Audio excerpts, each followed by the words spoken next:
Do you ever feel like more and more when you try to have an argument with somebody, it just goes to crap? And I don't mean that you're not able to argue effectively. I mean, you give one of the best arguments you think you have. You present evidence. You present it in a clear, concise manner, irrefutable, that you have shown up with the receipts. You've used logic. You've used reason. You've used empiricism. And the person just looks back at you and says something like, well, of course you'd say that. You're a white person, or of course you'd say that, you're this, or of course you'd say that. And you're sitting here wondering to yourself, how am I even supposed to respond to this person? How do we go forward from here to having a good conversation, civil discourse, in order to determine whether or not there's any sort of common ground, when all of a sudden you find yourself debating with a person that doesn't believe there's any such thing as common ground? Well, if you've ever found yourself in that sort of situation and you've been frustrated by it, well, this episode today is for you, because we're going to talk about some of the underlying philosophies which have made this kind of argumentation, this kind of frustration that we're all experiencing, so much more common than it has ever been before. And we're going to go through and we're going to explain how it's gained in power, what its effects have been, what its central premise is, and how you can effectively combat it. All of that and more coming up on this episode, powered by Good Ranchers. Thank you to everyone in our Circle community who helped us to choose this episode. I know people have been asking for it for a long time, but the team wanted to make sure we did it justice, so thank you so much for waiting. If you would like to help us drive the direction of this show in the future, I hope you'll go to the link in the description and join our Circle chat there, and we would love to have you. All right, as always, I'm your host, Nick Freitas, member of the Virginia House of Delegates, but other than that, a reasonably good guy. With us today, my beautiful bride, Tina, Queen of the Bees. Hello, everyone. We're going to be talking a little bit about neo-Marxism today, so she'll know exactly what we're talking about because she keeps bees, and they're all a bunch of neo-Marxists. Then we have our resident historian and political prognosticator, Christian. I'm looking forward to this. Oh, Christian is looking forward. Christian put a lot of work into this. I gotta say, Christian, that he has studied a lot up on this. He is loaded for bear today. So if you are a dedicated postmodernist, duck. And then of course we have our producer of producers, Nicholas Hamilton, the good Hamilton, the one that doesn't like Central I am Lincoln. going to learn a lot today. Okay. That's for certain. We'll see, because there will be a test. There will be a test. Wasn't expecting that, but okay. I mean, our very lives could depend on it, Hamilton, so I hope you care enough. I do care. All right, good. All right. So let's get right into this. All right. So if you've experienced kind of what I described in the intro here, and you're wondering, how did this come about? Because I think the general idea is that in the West, and this is something that used to be no matter where you were on the political spectrum, generally speaking, if you were talking to your neighbor who might vote for a different presidential candidate or vote for a different congressional candidate, you still felt that like both of you were operating within a system where when you argued about taxes or you argued about government programs or you argued about whether or not we should go to war somewhere, it was still based on this idea that we were going to use these notions of the laws of logic, right? The law of identity, the law of excluded middle, the law of non-contradiction. And even if you didn't understand the formal words for a lot of this, you still understood, the problem with using logical fallacies to argue. If you make a good debate and someone attacks you instead of your argument, we kind of know that's wrong, even if we don't spell it out as, oh, that's an ad hominem attack. Right? We know that when we're talking about one thing and somebody kind of diverts the subject, okay, that's a red herring. And even if we don't call it that, we still know it's not an appropriate way to argue. We know that when somebody shows up with evidence and says, okay, here's the evidence that I'm going to use in order to prove a particular point, you either accept that evidence or you explain in a rational manner on why you don't think that evidence is as relevant. And maybe that's because you bring different evidence, which contradicts that evidence. But we all understand this was the process. And the reason why the process was so important is because it provides a peaceful way for people who might disagree but still want to live in peace with one another to be able to adjudicate differences, to be able to arrive at different conclusions, to maybe be able to arrive at the same conclusion, cooperate and work together in order to achieve something wonderful, or maybe to decide, you know what, we just don't agree. And so now we're just going to leave each other alone, because that's also what peaceful people do.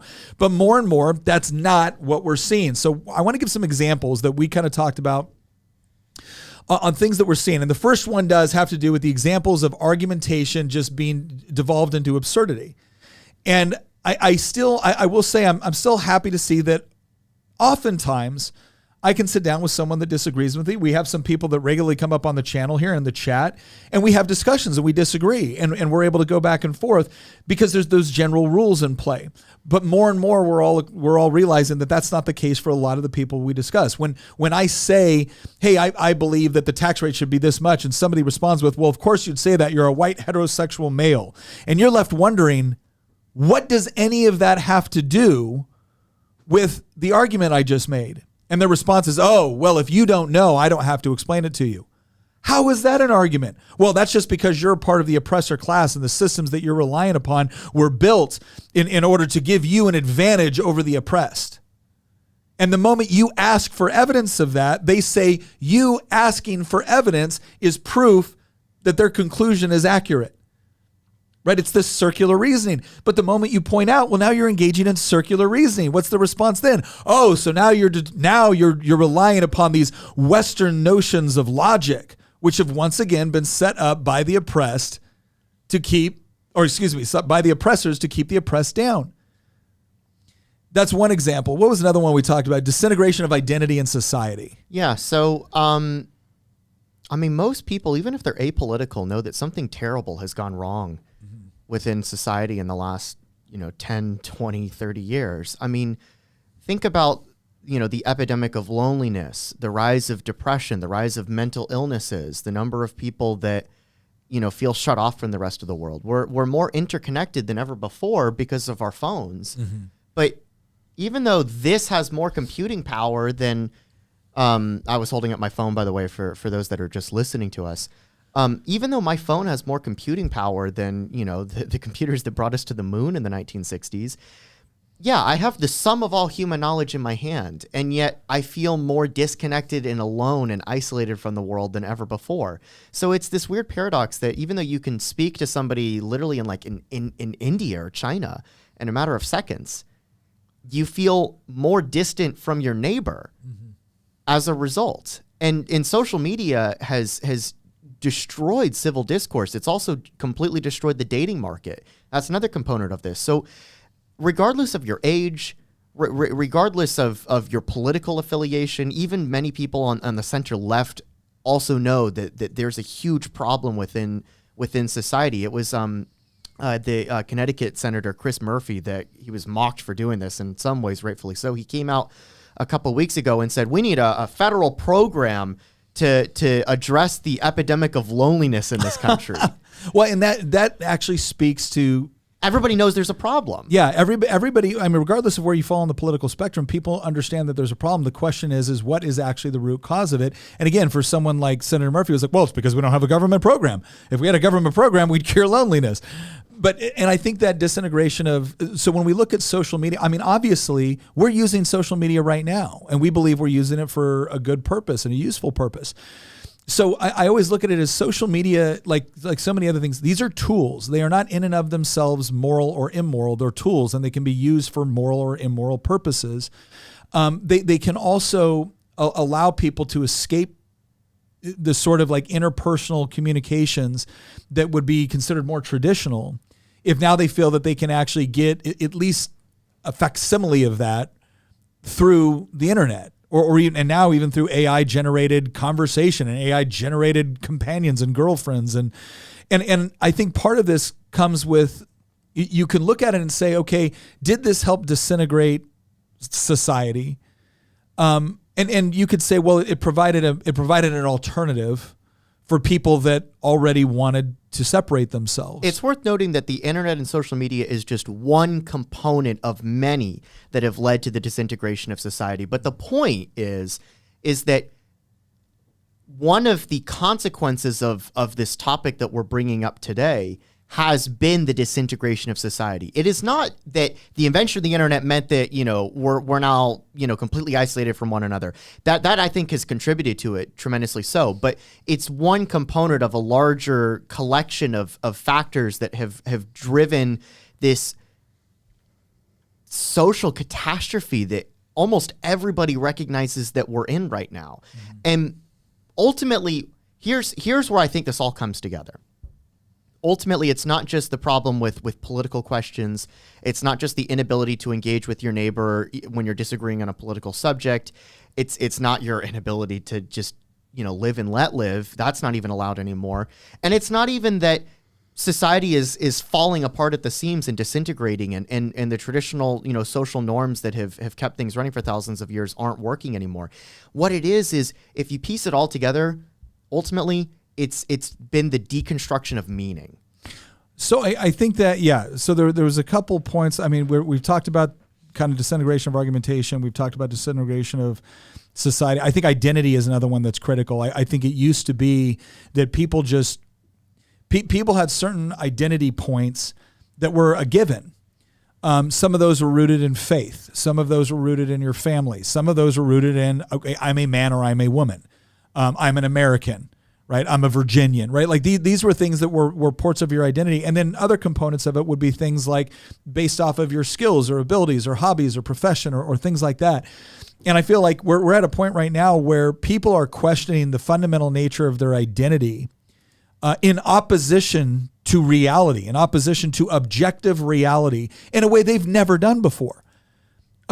Because even when, and the trans community is kind of a perfect example of this, where it's something where it used to be that someone would say, yeah, I'm a man, but I feel, I identify with these feminine traits. I wear these clothes and so on. But nobody in society thought, oh, therefore that makes you a woman in the most complete sense. But now the argument is, no, it does. And you better believe it. And if you don't believe it, you're a bigot. You're an oppressor. And that goes into, I think, part of this larger search for meaning and purpose. Because if I'm now confused about the fundamental nature of my identity, and at the same time and again, if you have, all society is a collection of individuals living within close proximity to one another that generally agree on certain rules, cultural norms, and standards whereby they can cooperate and peacefully coexist with one another. Well, if you start to break down the individual, the identity of the individual, well, of course you're going to get a disintegration of society. And then you start to ask some real questions about meaning and purpose. And for me, it's amazing to me that if going back when I was in, elementary school or middle school or high school or whatever it was, the things that would have given you meaning and purpose, what would they have been? Well, again, it would have been things like my faith. It would have been things like my family. It would have been things like maybe patriotism or a sense of belonging with respect to my country. And then a lot of us were talking about what were we going to do after high school. And it was this whole idea of we have an opportunity to, direct. We have more choices over what our life can be than essentially any other people throughout the course of human history, right? That was our mindset. And so now we're going to go do things that provide meaning and purpose. How do they provide meaning and purpose? Well, at a very basic level, it's going to allow me to provide for myself. And then hopefully it's going to allow me to provide for a family. And then hopefully I'm also going to get some sort of meaning out of what it is I'm doing because I'm providing some sort of good or service which is beneficial to other people. Like there's meaning just in the transaction because I know I'm doing something that other people value. Why? Because they come and voluntarily engage in transactions with me. And so all of that provided like a basic framework so where I could get up in the morning and even if I was upset with my job that day, even if I had a hard day or whatnot, you come home, you see your family, you see your kids, and a home you could provide and things like there was meaning in that. There was meaning and purpose in that. And all of that's disappearing now. I think it is. I think so many people now aren't married, don't have kids. And they get their meaning and purpose don't have a home. From activism. It's active. And what is the activism? Well, it's to overthrow this horrible, oppressive, patriarchal system and replace it with what? And that's even a question. I don't actually think that it is a question, though. It is a question in one sense, but I think the question has a pretty straightforward answer. And the straightforward answer is what the postmodernists want to do is tear down the old order and just replace it with one where they're in charge. It literally is so simple that we kind of miss how simple it is. We miss what the answer is. The answer is extremely straightforward. The objective is power. That's what it is. Okay, so I don't necessarily disagree with that, but in order to be, I'm going to try to. What was the question you were going to ask? I'm going to try to be as fair as possible.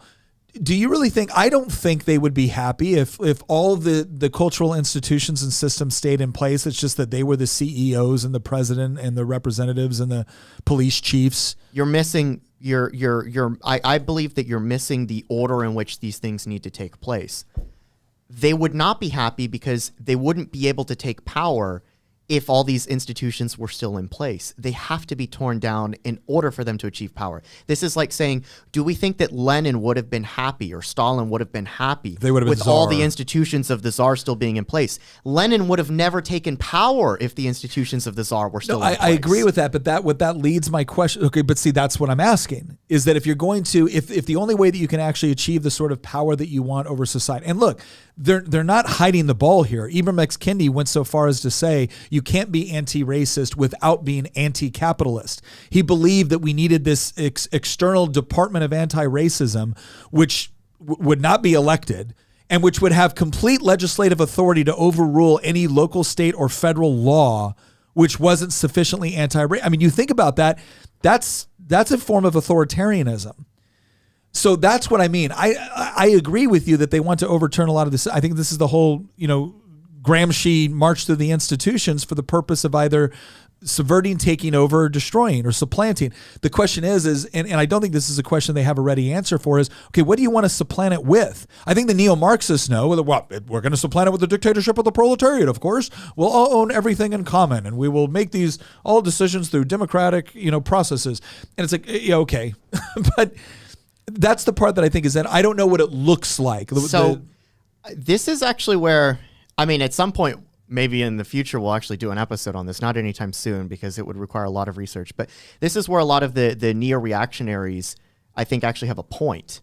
So people like Curtis Yarvin and Nick Land, the two people that are most associated with this movement, it's not necessarily a prescription of here's the solution, although some of them do have solutions, but it's more of a mindset that you use in order to understand why some of these things are happening.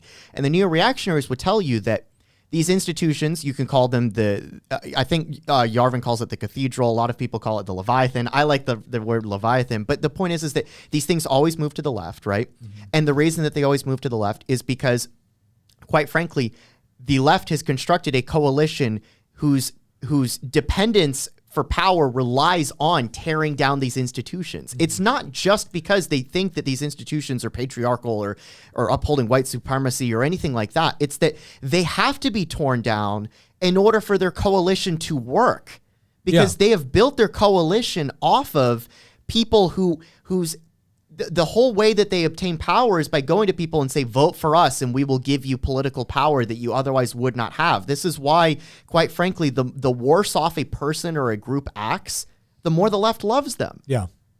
No, I agree with that. And we've talked a little bit about how this is not a, again, it's not an idea that as if everyone that is participating in this is privy to what the grand strategy is. But when you look at Gramsci, when you look at the things that he wrote about, and when you look at, one of the biggest breaks between traditional Marxism and kind of the neo-Marxism associated with critical theory and postmodernism, which is what we're going to get into today, it was this idea that the original concept behind Marxism was everybody Marx believed that everyone was ultimately categorized or identified by their economic class. And so in a system, and so the theory is that actually a system would have to evolve to capitalism, and then from capitalism, it would evolve to socialism, because capitalism would inevitably fail, and it would fail the workers, and workers would be working for free, and and what we found is actually just the opposite. Where it actually worked was in more of a feudal Russia. It worked the same place in China, which was economically devastated, and it failed to take on in any sort of significant way in a capitalist economy. And the primary reason is because capitalist economies have the best track record in history for the upward economic mobility of workers.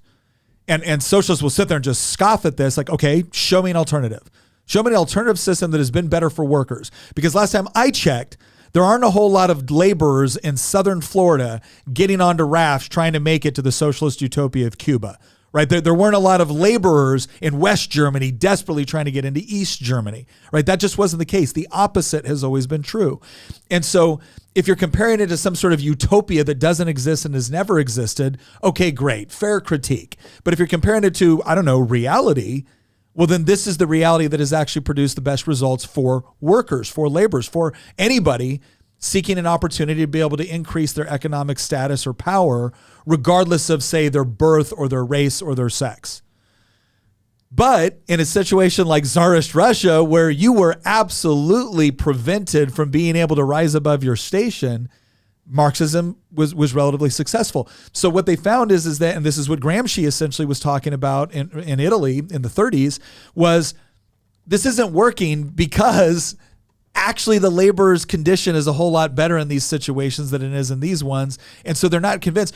And not to mention the fact that they're actually in a culture right now.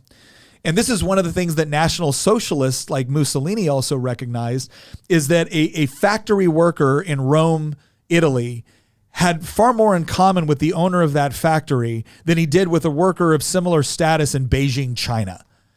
Right, the worker in the factory in Rome still went to the same church, still went to they spoke the same language, they had similar things, they rooted for the same sports teams, right? There was multiple points of cultural connection there. And so Gramsci was like, yes, and that's why we have to completely upend that and supplant it with something else. And what they found, what the postmodernists found, what the critical theorists found, what the race critical theory found, what the queer theory people found, is that if you try to go economics, you're never going to beat free market capitalism.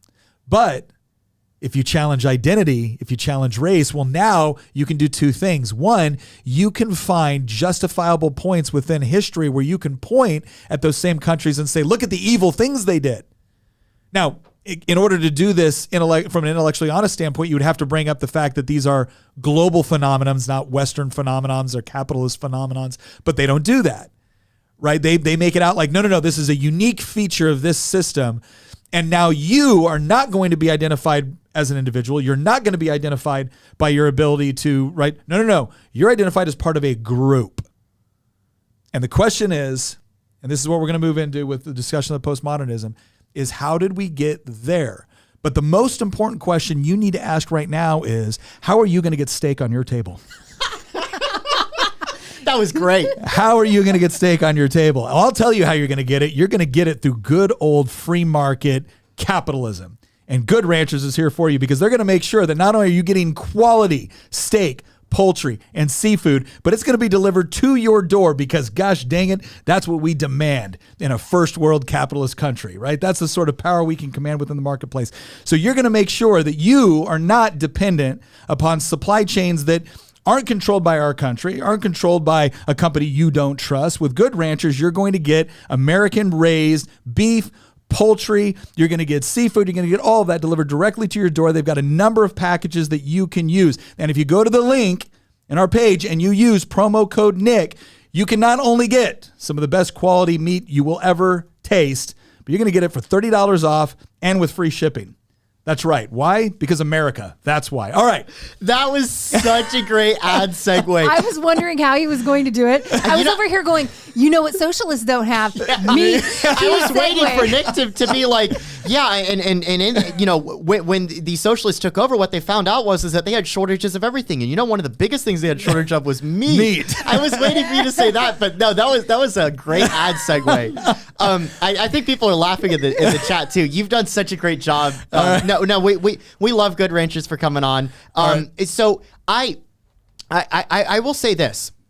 You just kind of hit the nail on the head there in terms of identifying the problems with the old school of Marxism, right? And this is where Gramsci came along and he concluded that, well, you don't need classical Leninism. You need an identity-based Leninism.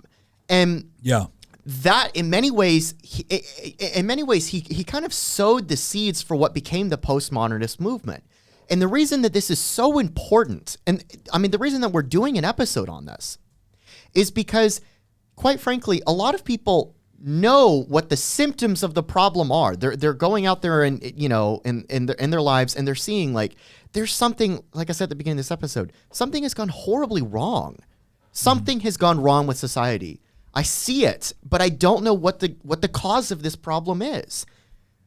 we either hate each other, or we're not speaking to each other, or we're all depressed. Everybody has a mental illness. Divorce rates are through the roof. The family structure is completely collapsed. People can't afford houses. Everybody has lost sense of meaning and purpose in this world. Religion has been largely abandoned by the younger generations. I would argue that they haven't abandoned religion. They've turned this into their religion. Sure, but the point is that they've replaced their real religion with traditional forms of finding meaning. Right. People that Peterson talks about, or that the Gospels talk about, those have fallen by the wayside. But that hasn't meant that the yearning for meaning has disappeared. What that has meant is that people have now tried to latch onto new forms of meaning. But the problem is that, like I said, people have realized that something has gone horribly wrong, right? And yet they don't know what has actually created the problem. This has created the problem. Postmodernism is ultimately the reason that we are in this clown world that we're living in right now. Roll credits, right? No, but the reason that I bring that up is because a lot of people don't know what postmodernism is. That's why we're doing this episode. It was so requested in our circle group because a lot of people who have studied philosophy intrinsically know that this is part of the problem, but they don't really know where this fits into the puzzle. Tell us what it is, Christian. So, let's look at the deconstruction of meaning. That's the best way that I can describe it. I think that's a good way. The other thing too, when we talk about postmodernism, obviously when we say post, we're talking about coming after. So what is modernism? Well, modernism was largely, and can we just say this right off the bat? When we talk about modernism, postmodernism, there's all kinds of categories of like art, architecture, cultural. When we're talking about the larger philosophical ideas, though, modernism was kind of rooted around this idea of like truth, knowledge, reason, progress. So to give you an idea, I'll read some of this off. Truth, there are truths that are absolute, independent of any individual mind, and therefore universal, right? So universal truths. Knowledge, it is possible to gain objective knowledge of at least some of these truths, right? Reason is the best way to achieve and justify this knowledge and progress. Humans can better their position by acting rationally in response to objective knowledge. These are kind of like four pillars that were generally associated with modernism or different philosophies coming out of the Enlightenment period, all of that. So postmodernism is by definition, in many respects, a rejection of this. Now, here's what that means. And I'm gonna go off some of like I'm gonna list off kind of the 8 tenets of postmodernism, right? So there's no objective reality. Oh man, we're off to a great start. Off to a great start, right? There is no scientific or historical truth, and by that they mean objective truth. Science and technology and even reason and logic are not vehicles of human progress, but suspect instruments of established power. Reason and logic are not universally valid. There is no such thing as human nature. Human behavior and psychology are socially determined or constructed. Language does not refer to a reality outside itself. This is also part of like deconstructionism. We'll get into this in a minute because interestingly enough, there's a linchpin in here that if you understand it is really problematic for postmodernists. 7, there is no certain knowledge and there's no general theory of the natural or social world can be valid or true. All are illegitimate meta-narratives. So that was one of the things. Now here's something that... You know what it is? It's a philosophical equivalent of solipsism. That's what postmodernism is. I think it's very nihilistic ultimately. Here's the reason it is very nihilistic. Here's the reason that I say it's solipsistic in nature. Solipsism is this idea that there are no minds but your own mind, right? Yeah. And a huge hurdle with philosophy traditionally has been how do you argue your way out of solipsism? Because ultimately solipsism actually you can't refute it, right? I cannot prove to you that I exist. Mm-hmm. And that I'm not just the figment of your own imagination. And postmodernism is, in many ways, an ultra-solipsistic worldview in the sense that it rejects an ultimate reality, right? The idea that there is something that's actually there. And by the way, that thing doesn't have to be physical, right? So I'm not arguing from like a materialistic standpoint, but the argument that there is still an ultimate reality. It rejects the idea that there's an ultimate truth, right? Not my truth, not your truth, but the truth, right? It rejects the scientific method in favor of meta-narratives, right? It's oh, well, data and evidence, that can't hold a candle to my lived experience, right? And so this is why I say that it's solipsistic in nature, and it thus carries all of the negative connotations that are associated with solipsism in the sense that Solipsism leads you to a black hole. It's a dead end philosophically. Well, likewise, postmodernism leads you to you know what it leads you to? It leads you to the zombie apocalypse. Philosophically, it leads you to people. Well, now I'm interested. No, it leads to the social norms breaking down. People end up turning on each other, hating each other. Well, wait, we're getting a little far. Explains why we have such. I mean, as we're going through this, you can just look one by one at everything that has become twisted in our society as a result of this permeating under the surface, especially in academia. Right. And so we wonder why the murder rates are as high as they are. We wonder why kids go and shoot up the school. But we're sitting there telling them that reality only exists in your mind, and it's whatever you say. Here's what I want. I want to try to be fair about this, right? Because let's be honest about something.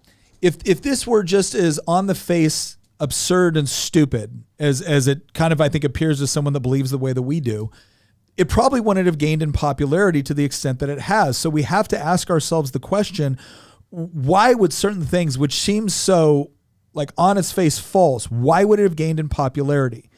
And one of the things that you'll hear Jordan Peterson, you'll hear other people talk about with respect to postmodernism, who are not friends of postmodernism, but they will say that there were certain things that postmodernists got right. That's actually true. And so this is the part that we need to unpack before we go and kind of like a point by point critique of these features. Do you think that hedonism has anything to do with it though? The whole if it feels good, do it. No, I do. There's two components to postmodernism, and Nick, interrupt me or correct me if I'm wrong.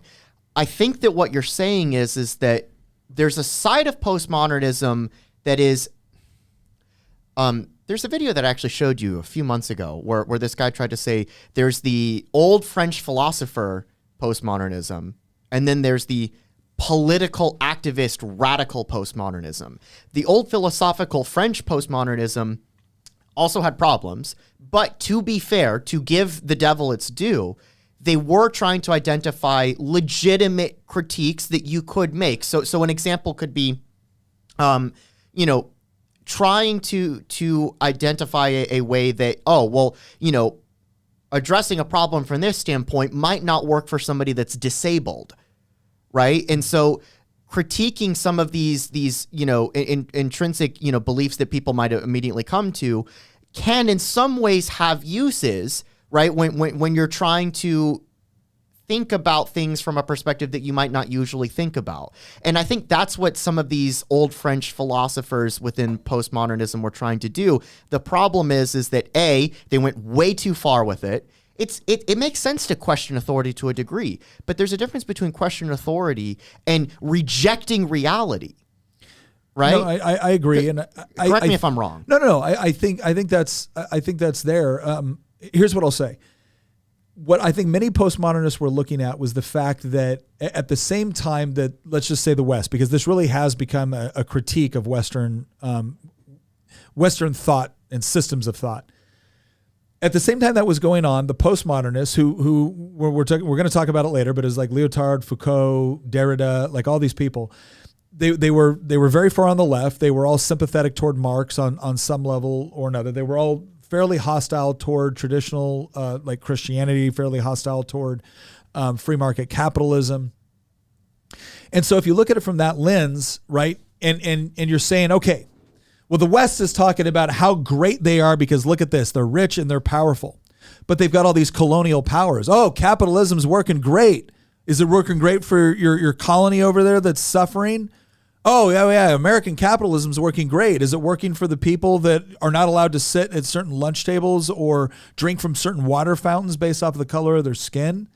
Right? So part of what they were challenging was this notion that we were that when it came to truth or when it came to knowledge or when it came to progress or things like that, was that they were suggesting that what was really taking place is that a particular system had been set up that was benefiting, arguably a lot of people.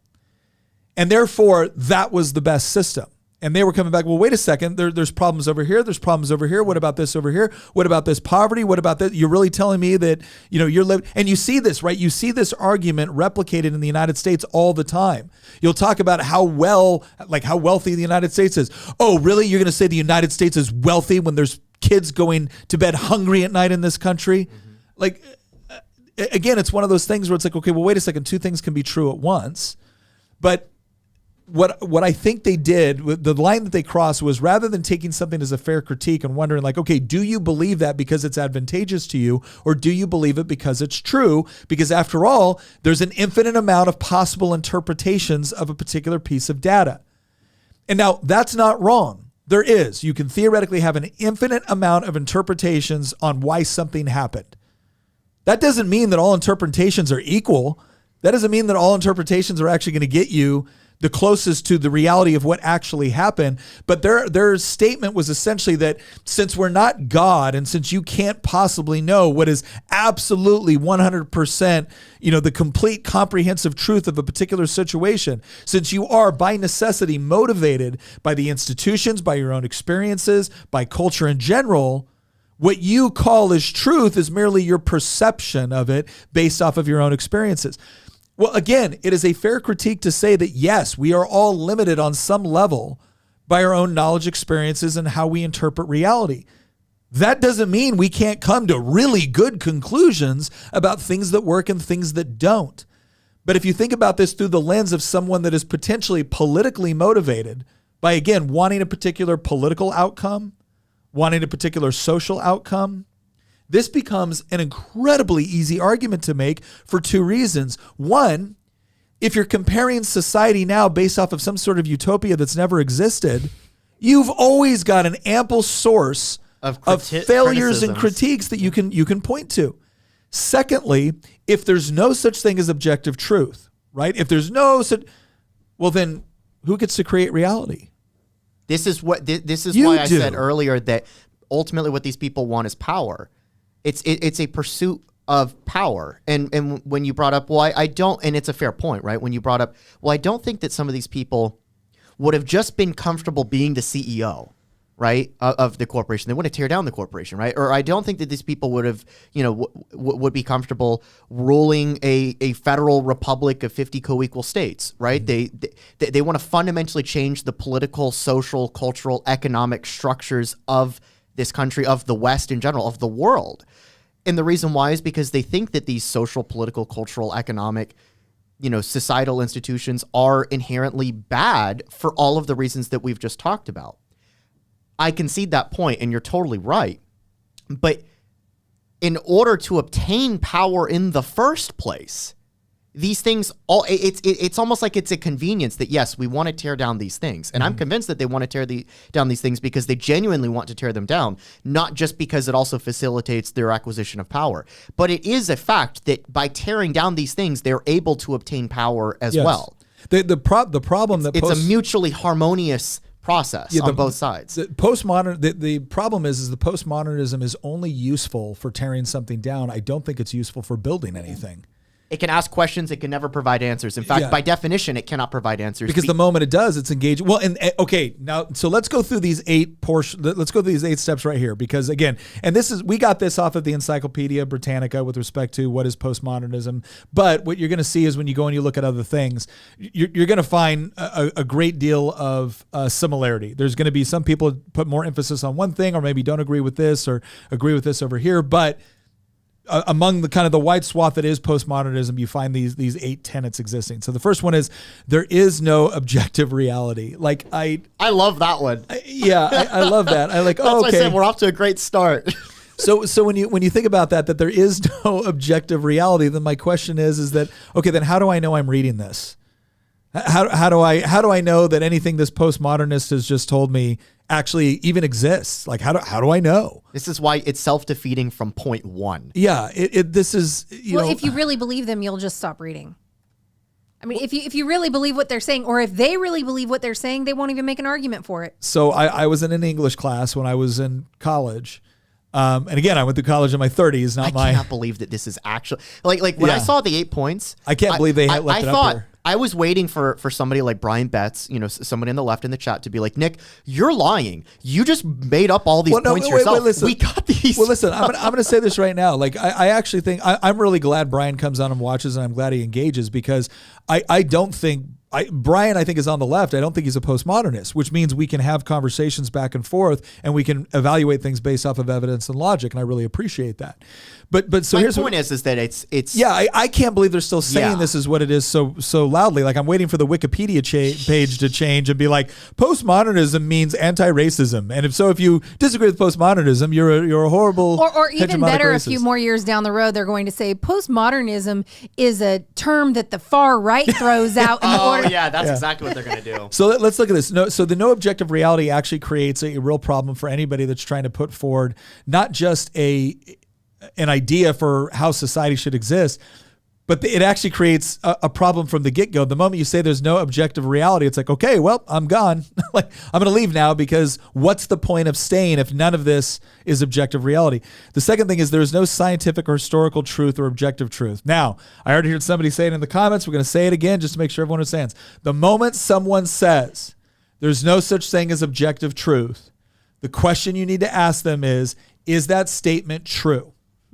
Because there's only three answers they can give you. They can say, yes, it is. And if they say, yes, it is, then it isn't, because the statement is there's no objective truth. If they say, or if you say, is that true? And they say, no, it is not true. Well, then you don't have to believe it. So either yes or no. Here's the funny part, right? They say yes, they say no. Either way, it's a self-defeating statement. So you don't need to come up with a bunch of examples. You just need to ask them that question. Is that a true statement? Because no matter how they answer, but what if they say, I don't know? Guess what your question is to them then? Is it true that you don't know? Because once again, you've got them back to a yes or no question. If they say, I don't know again, it's like, is it true that you just said that? Another thing I like to do when somebody says that there's no such thing as objective truth is I'll look back at them and I'll say, oh, so what you're saying is that there is such thing as objective truth. And the moment they contradict me, I'm like, why would you contradict me? If you don't have a problem with contradictions, why do you insist on correcting my impression of what you just said? Shouldn't it be equally valid based off of my lived experience? Right? The problem with this is that it never works. It's one of those things where when they say it, it's so off the wall within a classroom, you kind of look at it and be like, well, I guess that's true because we had different perspectives. And then, but the moment you try to actually operate, the moment you try to live that way, it immediately falls apart because you have to live. Hence the zombie apocalypse. As if things are true. But to Tina's point, we'll kind of jump down to this. Number 6, language does not refer to a reality outside of itself. When I was sitting in that English class, we were reading I can't remember what the book was, but it was an excerpt, and it was someone who was a deconstructionist. They were talking about how all written language is essentially an attempt by somebody else to control the way that you think about something. And so the language doesn't have any sort of objective meaning outside of itself. It's completely up to the person reading it to interpret it. And the interesting part of that is when our professor was asking us what we thought about that, my first question was, does what this author wrote apply to him as well? Think about that. If the author has written down all language, right? All written language is an attempt by the author to impose their will on you through the written word, right? With the implication being this is a bad thing that we shouldn't fall for. Does it apply to the guy that just wrote that? And the professor said, well, yeah, that does pose a problem. I'm like, no, it doesn't pose a problem. It destroys it. Because if that's true, well, then I should immediately stop reading what this guy is saying. Because again, his whole implication was you need to really look out for anybody that's writing this down or anybody that's using language to try to. No, for language to work, it has to have objective meaning, which actually applies. Now, does that mean people can have different perspective on words? Yes. Does that mean that people can use words in a way where it means one thing in one context and another thing in another context? Yes, but you'll notice that every way we talk about that, there's always context. There's always something else that explains why that word means something else within a different environment. It doesn't mean that the word itself has no objective meaning, right? Again, the way you know postmodernists don't believe this is they write books. They write books on postmodernism. They write books on deconstructionism. They have entire college courses dedicated to something that they've just told you can't provide any mechanism for objective reality or objective truth, and anything that they write down and tell you has, again, language does not refer to any reality outside of itself. But then they'll totally put their pronouns in their bio. Yeah. All right, let's look at this one. Let me see. Number 3, science and technology and even reason and logic are not vehicles of human progress, but suspect instruments of established power. Now, I want to talk about this real quick. So science is a vehicle, not for a vehicle for human progress, but suspect instruments of established power. How many people right now on the right have gotten very, very skeptical of follow the science? Right? So this is one of those areas where you can look at something and say, okay, was postmodernism onto something? And I would argue this is a categorical problem. It's not that reason or logic, science or technology is the problem. But someone can utilize science. They can manipulate the data. They can manipulate it, or they can call what they're doing science, when in reality, science is merely a process. Like I had a reporter come up to me once and ask me about masks. And wasn't I concerned about X, Y, or Z or so? I said, well, look, I think that the preponderance of evidence that we have at this point actually suggests that masks may be not as useful as they were advertised. And he goes, well, don't you think we should follow the science on this? I'm like, what do you mean by that? And he kind of looked at me confused. I said, okay, let's break it down. Define science for me. And he couldn't do it. So the thing he was absolutely certain that we were supposed to be following, he couldn't even define. And I said, look, just on basic terms, science is a process. It's a system that we use for coming up with ideas, conducting experiments, researching notes, sharing our results in order to make decisions about observable reality that we can experiment with and things like that. That's what it of science. But actually, as we all know, Dr. Fauci is the science. Well, okay. the science owes Rand Paul a huge apology, but the reason why I bring all of this up though is to point out that the postmodernists might be able to look at something like this and say, well, look, aren't you guys questioning the science? Aren't you guys acknowledging that science was used by people in power as a tool in which to manipulate the population? And the answer we would come up with is like, yes, but that doesn't mean that science as an institution or science as a process or science as a system is the problem or somehow incapable of allowing us to arrive at truth. What we're acknowledging is that science, like technology, like reason, like logic, can also be manipulated or misused in such a way as to achieve an objective which is not in line with what the objectives of these things are supposed to be. This is why I say that the goal is power, because the same people that will say, follow the science, trust the science, right, will reject science at a heartbeat if the science contradicts their political worldview. So an example is that throughout COVID, science was used as a term that was weaponized against anybody that had any objections to anything the state was trying to impose on them. Yeah.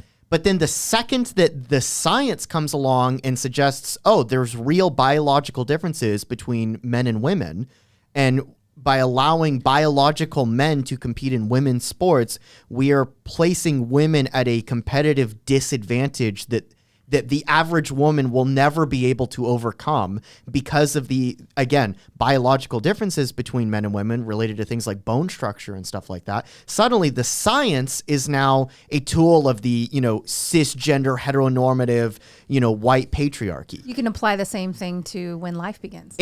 I mean, think about, and it's not just with the science, it also gets into the language thing. I remember yesterday reading a story from the New York Times talking about this chant that the Economic Freedom Fighters, a communist political party in South Africa, uses in their rallies about kill the Boer.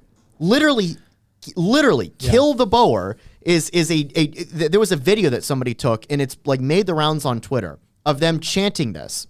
And the New York Times comes out and says, "Oh, well, you're missing all the nuance here. This is this is an old, anti-apartheid song. You're totally missing the nuance. Oh, so when they're saying kill the white settler, kill the Boer, that's nuance. But the second that somebody posts a Pepe meme, oh, they're a closet neo-Nazi how fascist. about try that in a small town? Yeah. Oh, you're a white nationalist. Oh, this is a dog whistle. Racist This is dog whistle. and so on again, it depends on what enables me to achieve political power. There is no standard. In fact, there's not supposed to be a standard. That's the whole point of postmodernism. Standards are the problem. And so except of course for the postmodernist standard. No. Even then, there's no standard. The standard. Here's what the standard is. The standard is what enables me to achieve obtaining political power. No, but the point the point that I'm making though is that for postmodernism to actually say this is what we believe about reality, you're actually creating a standard for what you believe about reality. You're creating a standard by which I can distinguish between that which is postmodernist thought and that which is not postmodernist thought. Like that's one of the biggest problems that they run into. Like I heard one person say it's like a universal solvent. Where do you store it? Right?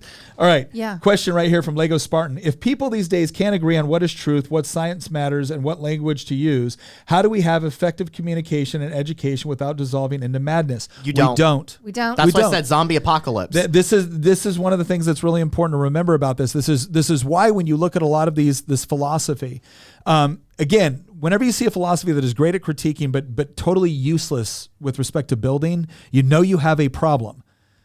Because what they will constantly point to is this idea of utopianism. If there's anything wrong with the current system, well, then therefore the current system is somehow irreparably corrupt and must be overturned. And so to your point, that's where this gets dangerous. And that's the thing that's one of the things that I point out to people. Let me share you a quick story on how I dealt with this with one woman I was talking to. I call this my plane story. So I was coming back on a plane from Texas, and the thing is when I get on a plane, that's usually my time to rest because it's just an opportunity to be able to rest and kind of disconnect. But God in his infinite wisdom always sits me next to somebody that really wants to talk politics with me or something like that. So I'm sitting next to this woman, very, very nice woman, college professor, and we strike up a conversation. And once we get through the immediate pleasantries, she asked me, who are you voting for in the primary? And I was like, oh, great. We've got 3 more hours on this plane ride together. We've only been on it 30 minutes. This could be a really interesting ride. And this was the Trump primary in 2016. And I think we were talking about various things. I was talking about how I liked Rand Paul. And it was funny. She goes, oh, I don't like Rand Paul. He's against civil liberties. And I was like, are we talking about the same Rand Paul? It's actually kind of one of the things he's known for. But we started talking about issues. She was a big Bernie Sanders fan. And again, dual PhD, college professor, the whole deal. We're talking. And finally, at some point in the conversation, I looked and I said, can I ask you a question? She goes, yeah. I said, one of the things I've noticed in the conversation that we've just had is that you and I actually agree on a lot of the problems. We're looking at poverty, we're looking at violence, we're looking at sickness, we're looking at mental health, we're looking at everything. And we all agree these are problems. These are things we want addressed. I said, and we both seem to agree on what we want the eventual outcome to be, which is that people are happy, healthy, prosperous, and free. So we agree on the problems. We seem to agree on what the end state of the objective is. I mean, would you agree with that? She goes, yeah, that sounds about right. I said, so really all this is a question of how we get there. I said, so here's what I want to know. Let's use the example of when the dams broke in Louisiana and everything flooded. Now, in my worldview, I look at something like that and I'm like, that is horrible. We have all these people that are suffering. They're now homeless. They're hurt. They could die if we don't get enough support down there. And so I look at this from the perspective of, I want to help, and maybe that's sending money. Maybe that's actually going down there and volunteering. Maybe that's donating to an organization that's doing things that I support. And maybe I come to you and I say, hey, you see all of this that's going on. I said, would you like to help? And maybe you say, yes, absolutely. Where do I cut a check? Or yes, I want to get on the bus. Let's go down there and do it. Or maybe you say no, because for whatever reason. I said, but either way, you leave that conversation in peace. We leave in peace. I said, you see the same problem. You say to yourself, oh my gosh, Nick, we need more government programs. We need more government support. I'm going to raise your taxes. What happens if I say no? See, because we've already established I'm willing to help. We've already established I want to help. We may have already established that I'm already helping. But because I don't want to help the way you think I should help, you'll punish me. You will deprive me of liberty. You'll deprive me of property. If I resist hard enough, you'll deprive me of life. Now, here's what I want you to explain. how do you square that with the idea that you're the tolerant person in this conversation and I'm not? When in reality, you're actually far more likely to use violence against me to get what you want than I am against you. And she stopped for a moment. She said, I've never thought of it that way before. And she actually asked me for my card. Like, we actually had an email conversation after that plane. Now, I'm not saying she was no longer, progressive or whatever else. But the point is that when you have a mechanism where two people can actually agree on certain standards for conversation and civil discourse, you can have a peaceful and meaningful conversation, even if my point that I was trying to show her is that she was far more willing to use violence and coercion to get what she wanted in order to solve a problem than I was. But once you take away the mechanism where we can actually have an agreed upon platform to share our ideas when we talk about these things, all you have left over is violence. That's all that remains. Because if there is no basic standard for truth or reason or any of these things, well, then the way you adjudicate differences is by imposing your will on other people. And that's why I think so many of us are concerned with the direction that progressivism is going with this postmodernism as a central tenet of its philosophy seems to be based off of this idea that we're going to take power because we have a right to take power because we're the oppressed, you're the oppressor. You deserve to feel pain. You deserve to have what you've exploited from others. What you've got through the exploitation of, you deserve to have that confiscated and redistributed. And you know who will be the best person to decide how that redistribution takes place? Us. Because we're the oppressors and we're the oppressed and we're operating off of our lived experience and we have the moral authority, even though there's no such thing as moral authority, in order to carry this out. And at some level, if you can't convince somebody that, well, no, this isn't a good way to think about this, well, then you're going to end up with violence. That was a really long answer to your question. There's a quote from Bastiat, not in the chat, like an actual quote from Frederick Bastiat that I think gets to the heart of what you were just saying, Nick. And it's one of my favorite quotes that he ever wrote when he wrote the law. And he said, instead of rooting out the injustices found in society, he's referring to what I would argue became the postmodernists. Yeah. They established a system of reprisals against other classes. Replace classes with the oppressors, the people that are labeled that. They do not abolish legal plunder. This objective would demand more enlightenment than they possess. Instead, they emulate their evil predecessors by participating in this legal plunder, even though it is against their own interests. It is as if it were necessary, before a reign of justice appears, for everyone to suffer a cruel retribution, some for their evilness, and some for their lack of understanding. And ultimately, this is why I say that it's a pursuit of power, because for a lot of these people, here's what it is. Postmodernism applies to... Maybe I'll sound controversial when I say this, but if you hear me out, you'll get where I'm coming from. Postmodernism is most popular with a coalition of losers. Oh, okay. With the people who in any there's Christian with the delicate touch. I mean, hey, Tina was talking about lizard people last episode, so here's what I mean by that. The topic warranted it. There is. In a healthy, functioning society, there's some people that would naturally rise to the top because of their own talents, right? Like in a meritocracy, people that can come up with the best inventions and products and services and more efficient ways of doing things, they will rise to the top and they will end up, becoming the CEOs. They will become the political leaders. Hopefully, the political leaders won't be doing a whole lot because it'll be done through the private sector. And the people that are the most creative, the most hardworking, the most intelligent, the most compassionate, those are the ones that will rise to the top in society. But in a postmodernist system where we say that, well, no, meritocracy is ultimately just code word for his, cisgender, heteronormative, white supremacist patriarchy. Well, who does that appeal to intrinsically? It actually does not appeal, despite the phrasing. It does not actually appeal to women or racial minorities, because guess what? There's competent women and racial minorities out there as well. What it appeals to ultimately, despite the language, is not actually people based on their gender or their sex. What they're appealing to is people within those categories that are not succeeding. They're not appealing to let's put it like this. Postmodernism doesn't appeal to Tina because Tina doesn't need self-validation from an identity-based movement that says you're oppressed because she's a woman, right? And so what I'm trying to say is that postmodernism does appeal to the losers in society. It doesn't appeal to women. It appeals to losers. It doesn't appeal to racial minorities. It appeals to losers because guess what? Thomas Sowell ain't a loser. He's not.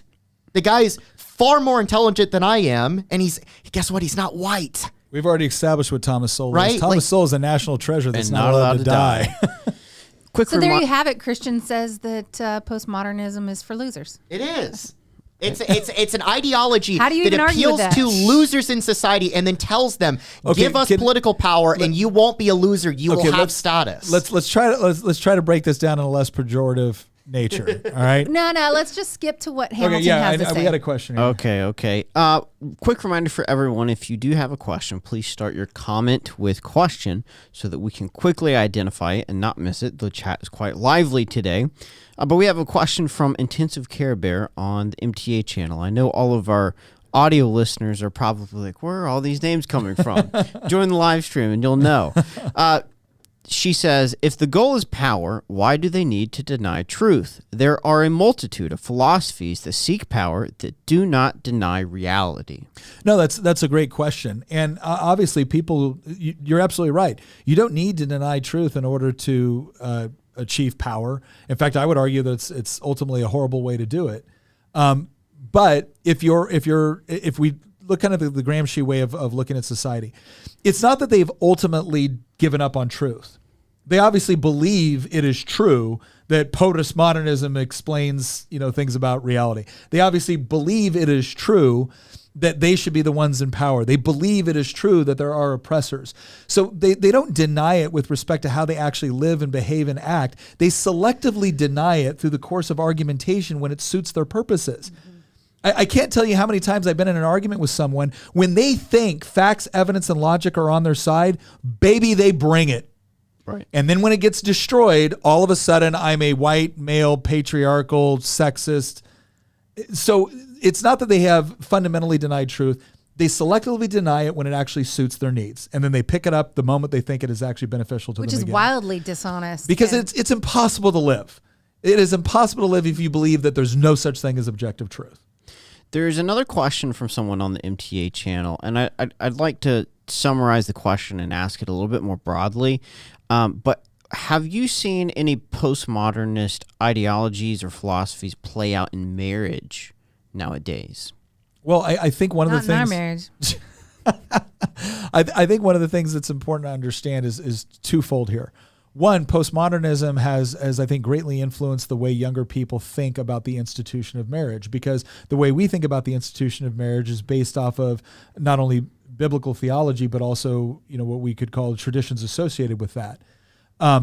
However, if you genuinely believe there's no such thing as absolute truth, if you genuinely believe that institutions such as marriage were actually formulated by the patriarchy in order to keep women in a subservient class to men, well, then one, that's going to influence whether you get married in the first place. Two, if you do decide to get married, you're probably going to get married under circumstances where you are absolutely dedicated to the notion that your husband is not going to stick you in this, patriarchal hellhole they call traditional marriage. You're going to have whatever it is. And so that influences things like open marriages, which I polyamory. Polyamory and all these other, but it also explains why there's such a push to redefine marriage to the point where it has, very, very little objective meaning other than it's I guess a social construct between two people that the state recognizes. Well, they said for the longest time it's just a piece of paper, and they have tried to reduce it down to just a piece of paper. Yeah. Real quick, I want to get to one here. Jim Ross, thank you very much for the donation. He said, Nick, I find your thought process fascinating and unusual. You have an ability to be in perspective on all topics. This is unusual in most people and even rare in one involved in politics. These conversations fascinate. Jim, thank you very much. I really appreciate you watching, commenting, and donating. Again, we're trying to do this. And again, there will be times where I'll go back and I'll watch something we did and I'll be frustrated that, okay, I wasn't really as fair as I could be. We've actually had people within our community chat. This was probably, I think a couple months ago, someone said, guys, you need to get back to giving an honest representation of the arguments you're critiquing. And we really took that to heart.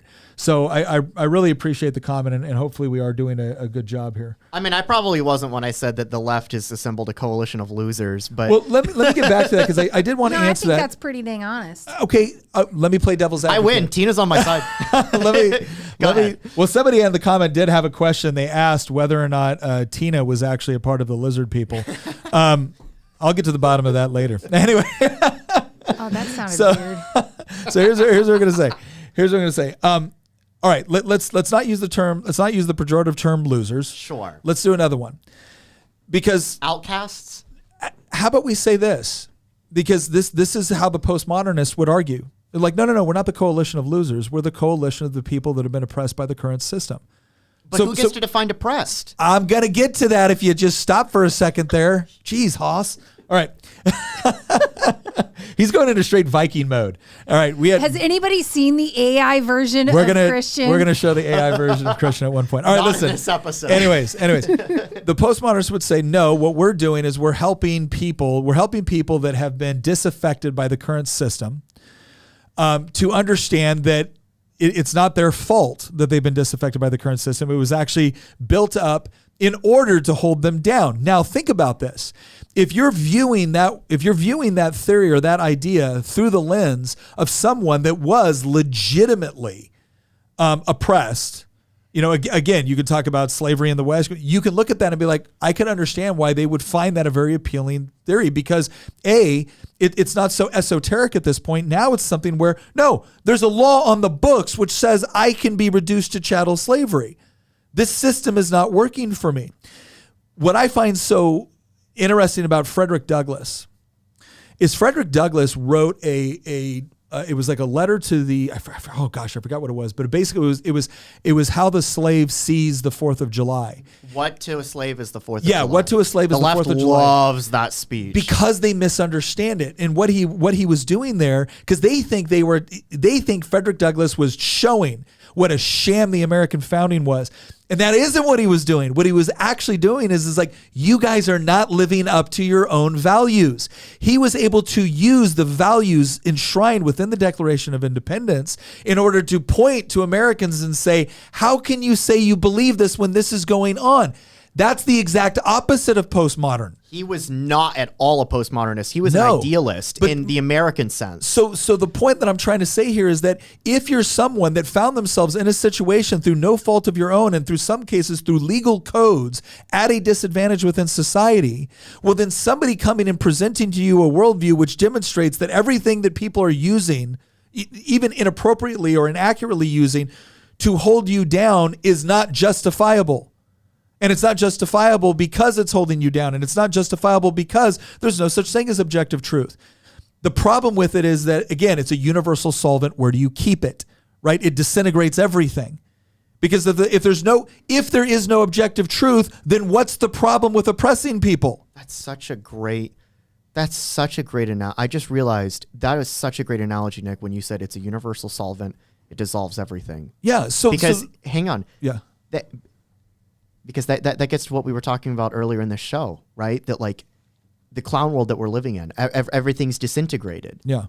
Everything is disintegrated. All the social bonds that have held society together for centuries are falling apart in literally just a couple decades. They're falling by the wayside. They're not even falling by the wayside. They're unraveling.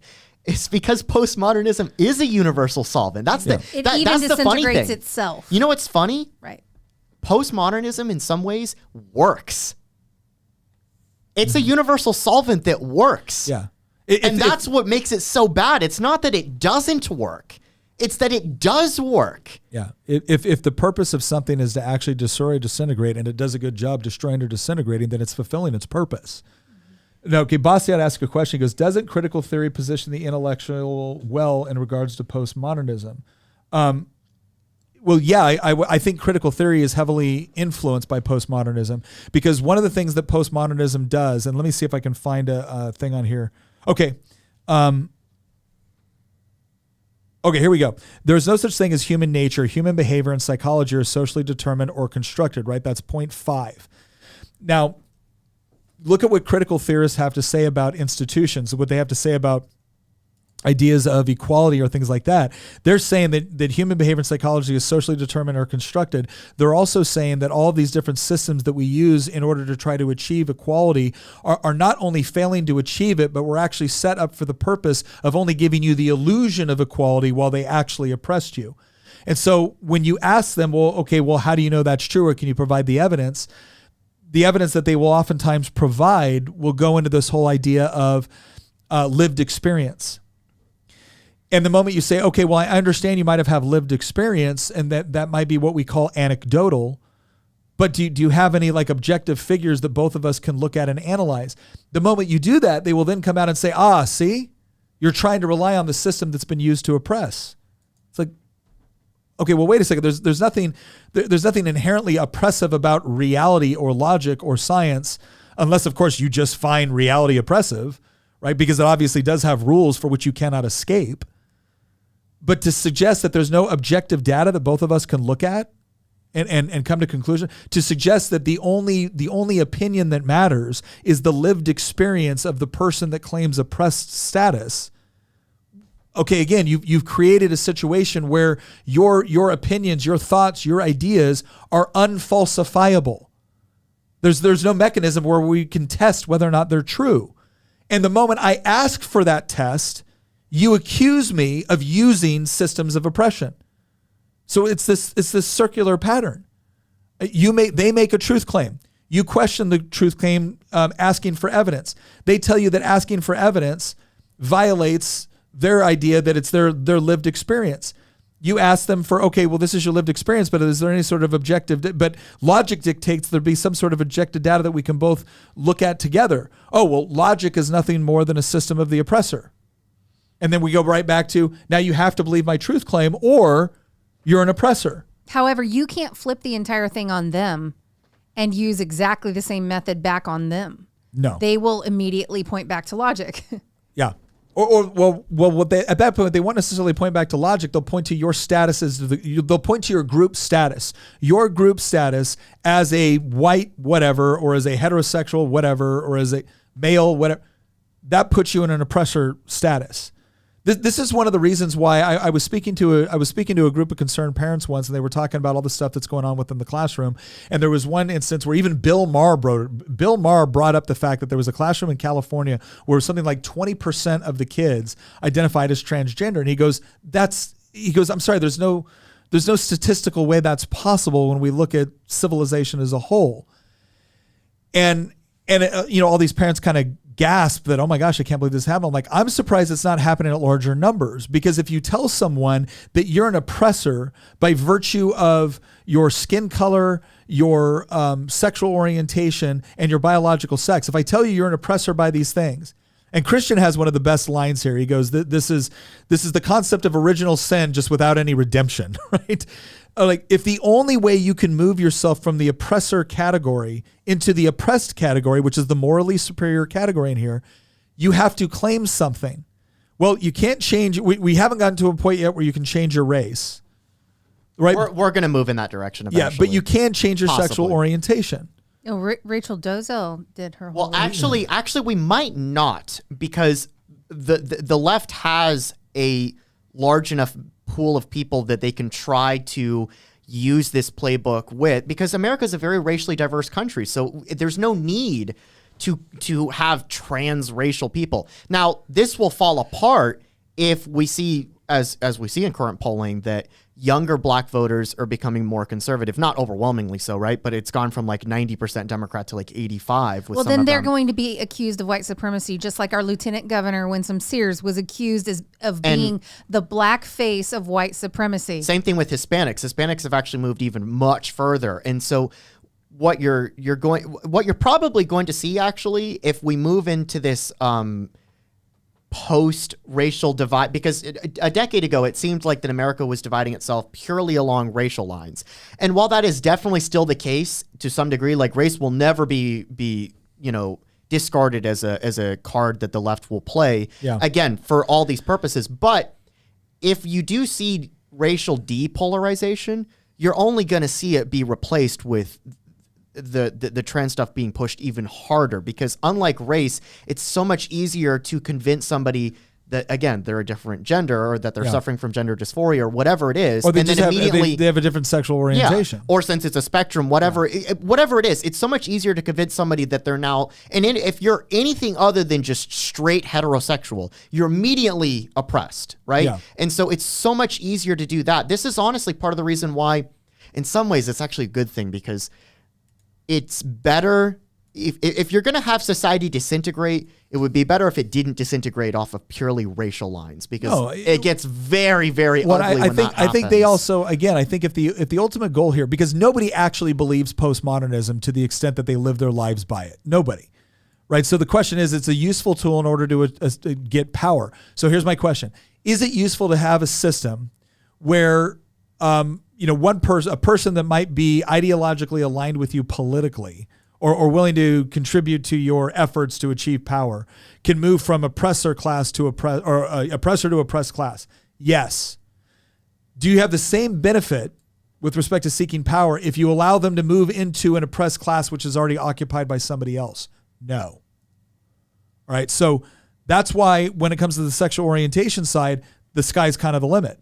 When it comes into the racial side, it is not, because there are very distinct experiences that have been experienced by people based off of their race. And you would for say there's not specific experiences. So as a woman, we tend to think when you're appropriating our gender, we do have really specific things that separate us that we have to deal with that are, I totally agree with you, but here's what I'm going to tell you. The biggest proponents of the transgender movement are women. That's true. That's true. So this is where I'm saying, for some reason, the left has decided that there's utility with respect to that, and the women on the left are the ones pushing that. So my answer is I don't know, because again, if I were to show up tomorrow and I were to say I identify as a woman, I'd be celebrated. If I were to show up tomorrow and say I identify as this sexual orientation, I'd be celebrated by the left. If I went up tomorrow and I said I identify as being black, I would not be celebrated by the left. No. Right? So there's some reason why certain, and I think what this has to do is the history with respect, the very specific history with respect to slavery and the civil rights movement and Jim Crow laws. That's my theory on it. All right, another question. We got some more questions here. Okay. This one is from Psychic. Okay. With the extreme depreciation of respect and trust between groups, what is the incentive to collaborate with these people at any social level? Why should I help in any area of life? Help them in any area. So of life. this is the question. Are you going to give the white pill and I'm going to give the black pill? Go ahead and give the black pill, and I'll give the you white should pill. not help them. Oh, There's the black pill. No, actually, that's just the truth. No, seriously. I said this before. Why should I help somebody that hates me? And then your response is going to be, because Jesus did it. You know what Jesus also did? You know what Jesus do I also get to did? give your black pill Hang too, on, or you hang get on. to give my white pill? Do I get to give your black pill? He walked into the temple, flipped the tables, pulled out a whip, and drove the money changers out of the temple of God. He is more than capable. I didn't realize you get to give a straw man argument for my white pill. That is not a straw man argument. That's a total What I'm straw man saying- hang argument on. for my white pill. No, Here we go. I'm not straw manning you. I'm not straw manning you at all. I'm answering his He's question. straw manning Jesus, honey. No, I'm not straw manning you. Jesus. Okay. I'm Bold sorry. move, I'm Con. Let's kidding. see how it works out for him. Okay, let me start this over again. Psychic. You say, with the extreme deprecation of respect and trust between groups, what is the incentive to collaborate with these people at any social level? That's the first question. Yeah. The answer to that first question is very straightforward, and it is there is none. You eventually get to a point. You know where we're heading? I feel like we're in June 1936 and we're in Spain. Oh gosh. All right, just keep. And here's what I mean by that. We're gonna put a time limit on his black pill moment. You get to a point. I said zombie apocalypse, right? Like, you get to a point where there is no negotiating. You get to a point where there is no coexistence. You get away from certain people who hate your guts and want to either kill you or steal your stuff, because that's ultimately what some of these people want. They hate you. Okay, I don't know what to say. You get away from them. And no, you do not help your enemy. Like the reason conservatives lose is because we keep thinking, oh, we just haven't made a good enough argument to convince these people of how good we are and how we have the solutions to things. At the same time that they're going around and they're burning cities down and they're chanting songs in South Africa about kill the Boer. Like, At some point, you just have to understand that there's some people that hate you, and there's nothing you can do about it. They hate you, and they will murder you if you allow them to get away with it. So no, you don't help people that despise you. You don't help people who brag in their Twitter bios about having mental illnesses, who at the same token think that they should be given political power and wielded over you. I'm sorry, I don't think mentally ill people should be making political decisions about my life. So no, you don't help them. You get away from them. And quite frankly, you prepare for when the social bonds fully unravel, because that's the direction that we're heading. We're heading to a Spain moment. All right, that's the black pill. That's the black pill thing. All right, scroll down here a little bit. Can I just say one thing? Love your enemies is also in the Bible there, So here's it doesn't necessarily mean that you feel love for them.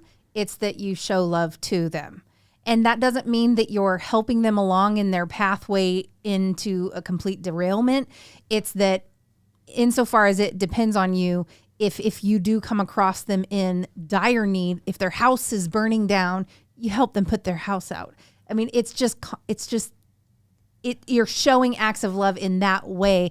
And I don't think you just stand there and watch somebody's house burn just because they don't like you. No. You had yours, my turn now. Because what I don't like is the caricature that, Nick's just going to say do it because Jesus said to do it. That's not my argument at all, although that would be a really good argument. The point, but I don't believe that your caricature of what my example of saying what Christ has done, it is a fair example of it. So here we go.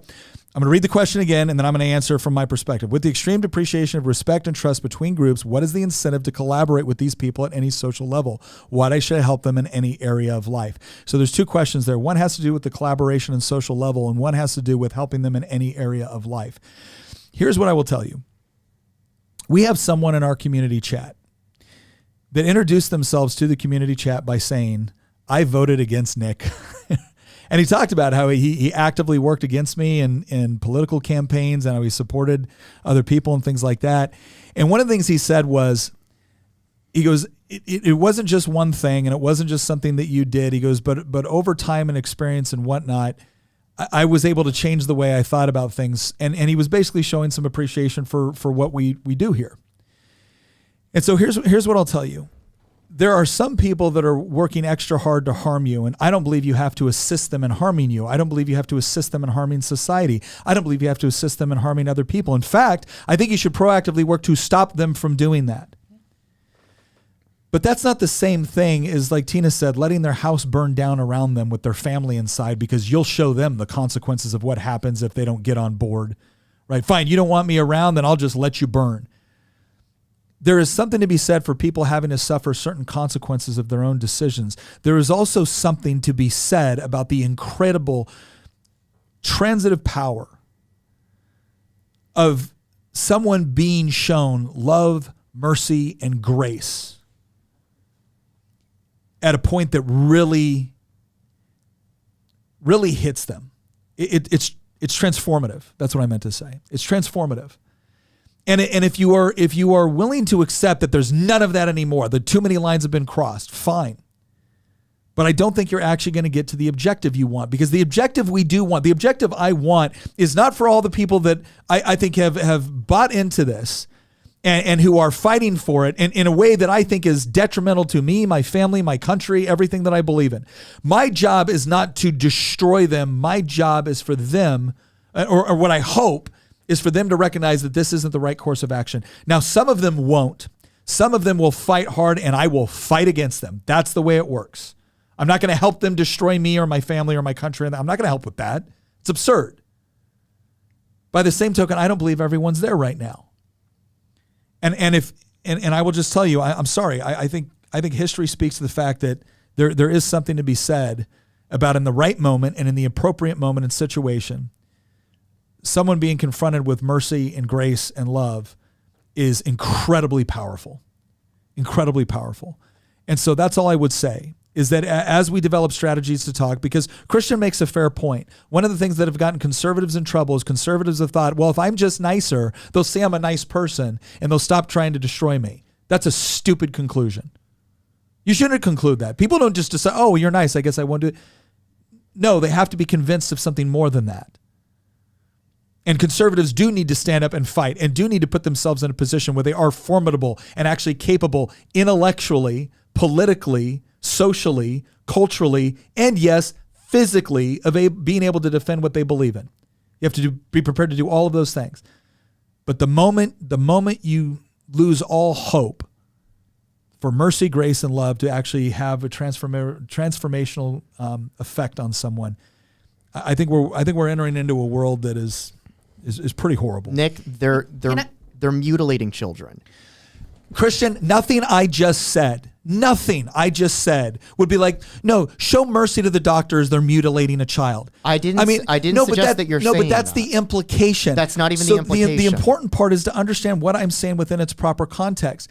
Like, you don't need to tell me that they're mutilating child. I have fought about this. I will continue to fight about it. I'll continue to go down to Richmond and fight about it. I'll continue to look for other ways to fight about it. Right. So again, that the person that is actively engaging in that activity is not one I'm trying to cooperate with or show mercy toward as they're committing that act. But what I am saying is that if you have completely taken if you've taken any semblance of reconciliation off the table whatsoever, it's just unconditional surrender or screw you. I'm telling you, I don't know that actually gets you the objective that you want. It might make you feel better about it because I'm pissed. And when I'm mad and when I'm angry, you're right. I don't want to sit there and have a healthy conversation where hopefully I can convince someone to believe the right thing. It's be like, fine, you want to make this about war, you versus me? I got news for you. I'm a lot more used to that fight than you are. And I can make you feel the pain of it. But I will also tell you this. I also know what war is. I don't want it for my neighborhood. I mean, the good news is we're in a very conservative area. But I mean, try that in a small town. All right. I would just encourage everybody to just as a little capping on this, read Romans 12:17 through 21. What does it say? It says, "Do not repay anyone evil for evil. Be careful what you do, that what you do is right in the eyes of everyone. If it is possible, as far as it depends on you, live at peace with everyone. Do not take revenge, my dear friends, but leave room for God's wrath. For it is written, 'It's mine to avenge, I will repay,' says the Lord. On the contrary, if your enemy is hungry, feed him. If he is thirsty, give him something to drink. In doing this, you will heap hot, burning coals on his head. Do not be overcome by evil, but overcome evil with good." You know, speaking of the Spanish Civil War, there was a famous. That was totally about the Spanish Civil War. This Romans quote reminded me of there was this professor. His last name was Unamuno. He was very famous in Spain. He was, like, in some ways probably the most famous intellectual in the Spanish-speaking world at the time. And when the Spanish Civil War kicked off, he had originally supported the establishment of the Republic because he was a classical liberal. He supported republicanism. But the Republic had been co-opted by, like, actual literal godless communists who just wanted to murder and pillage the rest of the country. And so when the coup was launched in July 1936, and then it failed and it triggered a civil war, Unamuno threw his support behind the nationalists because he thought we need a restoration of order. The communists in the Republican faction are going to plunge this country into chaos. They already have. We've got to restore law and order. And so he supported the nationalists. But then he saw the actions of the nationalists in the Civil War. It was not pretty. Yeah. The nationalists were very brutal. And he gave a speech in a debate at a university at the end of 1936 with a nationalist general, not Franco, another one. Mm-hmm. And he said something very profound. And he said, he pointed to the room and he said, "You will conquer because you have the force to do so, but you will not convince." Mm-hmm. You have the brute force to take over this country. It might take a few years, and it did. Yeah. But you won't be able to convince. And he got, like, called a traitor and all this stuff. But if you look at history, in many respects, he was right because the nationalists won the Civil War. But look at Spain today. Who really won? Yeah. It was the leftists in many respects who ideologically long-term won that conflict. But I don't know what the solution is. In fact, there's a question from Lego Spartan that I want to ask because maybe Nick can take a shot. We got a lot at of questions here. We need to catch up. So Lego Spartan says, question, when this system finally collapses, and it will, I agree with you, Lego Spartan, will we build a new government and a new USA, or will we go back to our origins and push this generation back into hiding and repeat this cycle? I think we're just going to repeat the cycle because that's how history actually operates. But I don't know. I think one of the, again, let's say as the optimist, I'm trying to say that, okay, we're not going to get to that point, but let's say we get to a point where you do have some disintegration within the United States. I actually think federalism in the state system is what kind of saves us.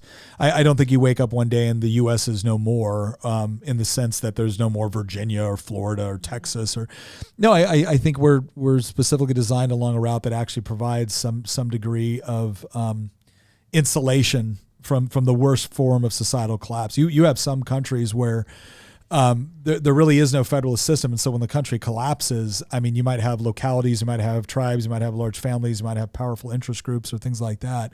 I think we actually are a little bit more resilient with respect to our structure. It is kind of interesting thought exercise to think about how each state, which would then become its own little country, right? Yeah. Each state, how that would end up panning out for each state. Yeah. Psychic Necrosis also asked a question a while back. Thank you again for the donation, too. He goes, the best thing to do when faced with this question is to ask, what is my group's incentive to actually collaborate with you at any level? I think that is totally legitimate. I think one of the most powerful things to ask sometimes is somebody, because what it does is, especially when you're talking about like some college kid that's they're a sophomore, they just took their, sociology class and they're just like amped up with all this postmodernist and critical theory rhetoric and it's going to be this and we're going to overturn that. And once they run out of, facts or logic to help their argument, they start to move to these more postmodernist arguments and this idea of oppressor versus oppressed. I think asking a legitimate question like, okay, if you're going to arrange society this well, why do I have any incentive to help you, to collaborate with you, to try to achieve common goals? Why wouldn't I just try to defeat you? And that's a good question to ask them, because then all of a sudden it's going to be like, oh crap, yeah, what does that mean? and again, somebody that's a little bit more introspective, they might look at that and be like, that is kind of a fundamental problem with what I'm espousing. Other people might just say, yeah, that is what it is. And then I like to look at them and be like, okay, well, have you seen what your army might look like versus what our army might look like? All right, so someone by the name of A Person says, Hamilton, I have heard a theory that as a society, things were so good for so long that we are creating problems that do not exist. Due to human nature needing to solve problems, what do you think? Oh, absolutely. And one of the things that blows my mind about like kind of woke progressivism.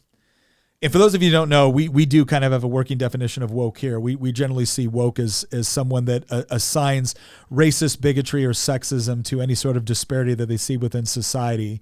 And it wants to essentially supplant the current institutions of society with new ones that they will run in order to achieve equity. Right? There you go.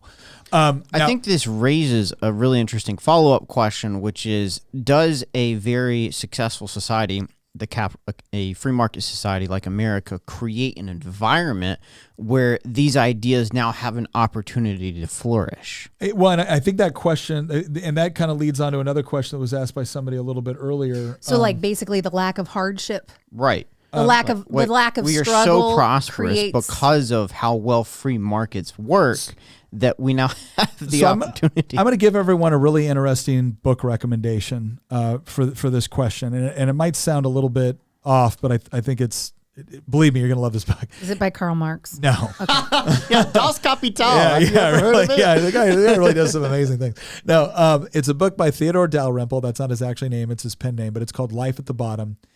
And I believe the subtitle of it was something like The Mentality Which Creates the Lower Class. And the reason why I'm going to recommend that book for this question is because one of the things he talks a lot about in there is his work as a psychiatrist within the British National Health Service. And so he has a lot of interaction and a lot of experience with respect to the British welfare system. And one of the things he talks about that he found so interesting was doctors would come from India to the United Kingdom to do a tour within the British National Health Service. And when they first showed up, they'd always think, oh my gosh, this is what's missing in India. It's clean and it's professional and you have resources and no matter who you are, you can walk in and you get care. I mean, isn't this wonderful? And he goes, almost inevitably after 6 months, they would come to the conclusion that whatever this is, I don't want it. I don't want it because what it does is it creates a system of entitlement. And he does a lot of work too, talking about some of the experiences he has talking to women that were in very abusive situations. One of the most troubling ones is he asked this one woman who was in like her third abusive relationship. He goes, if your boyfriend were to walk through the door right now, would I know he was like, how long would it take me to know he was a bad guy? And she goes, oh, you'd know as soon as he walked through the door. And he goes, okay, so presumably you know that he's a bad guy. Like presumably you figured that out relatively quickly. Yes. Well, why are you with him? And he talks about, and it's not just with women, he talks about this with everybody within this system. As soon as all of their basic needs were met and they were sure that no matter what happened, those basic needs were going to be met, people sought out problems. And it usually came in the form of drama. Because they were bored. It usually came in the form of excitement. And this is another thing that Jordan Peterson talks a lot about with respect to the idea that if all you're focusing on is your rights, but you don't have any corresponding responsibilities that go with them, it's the responsibilities that actually add purpose and meaning. And that's what Theodore Dalrymple, whose real name is, I think, Dr. Anthony Daniels, was saying as well. He goes, actually, the British welfare system came to this conclusion that if we absolved you of the responsibility to feed yourself, clothe yourself, house yourself, educate your children, and do all these other things, well, then you'd have all this extra free time to do wonderful things like write poetry and write art and sing songs and go to the cafe. He goes, actually, what we found is that's not what happens. Idle hands. You get a great deal of purpose and meaning in fulfilling those tasks, which allow you to take care of yourself, your family, to do something meaningful within the economy. And the reason why you know it's meaningful is because people are voluntarily engaging in transactions with you. And so I think that when you take a lot of that away, you do exactly what you just described right here. You create problems that don't really exist. People sitting there in their cars, right, who view themselves as just the nicest woke progressive on the world, totally concerned about the plight of the underprivileged and the oppressed, sitting down there in tears because somebody at the pharmacy referred to them as by their dead name. Like that's the major problem you have in your life right now. The major problem that you have in your life right now is that you decided or were convinced, potentially by a doctor, to transition. And now when you went in to get your medication, the pharmacy didn't have accurate, up-to-date information about what your new name is. And so now this is just devastating you. You are in your car just devastated, unable to move or think properly as a result of this. Meantime, there's children in the Democratic Republic of Congo right now grinding cobalt out of the ground as fast as they can to make sure that your green energy car works, right? Like this is the part where I'm looking at this going, you've got to be like, this has reached such a level of absurdity where people are so desperate to be thought of as either a victim or to be thought of as brave and stunning. The way I referred to it once is they insist on being praised for displaying courage in situations which required no courage, right? So they want the safety of the environment. They want the wealth of the environment, but they also want to be treated as if they're just overcoming some sort of massive struggle and gosh, aren't they worthy of praise? No, you're not. No, they're basically caving in on themselves. They want it's the long-term life equivalent of a series of participation trophies rather than actual achievement. Not even participation. They don't even want to have to participate to get the trophy. So they want a trophy just for existing. No, I will say that there's some people that will then use this to say, well, capitalism sows the seeds for its eventual demise because it achieves such widespread prosperity compared to other economic systems that it then opens up the space for people to be fat, lazy, and questioning the system. I don't think we should look at a system which actually provides for the free exchange of goods and services as an inherently bad thing. I think what we need to understand is just like with anything else, if you don't have a good, moral framework in which to view reality, then things that should be good can be used for bad. There can always be excesses. And the excess is not capitalism as a system, the excess is people then wanting to use the wealth that is created for, hedonistic or inappropriate purposes. This is still an individual decision to use something that was intended for good, for either good or bad. That doesn't mean you throw, somebody used the good thing for bad, let's get rid of the good thing. That makes no sense. Somebody used, oh my gosh, there's arsonists. The only way to solve this is to ban fire, right? That doesn't make sense.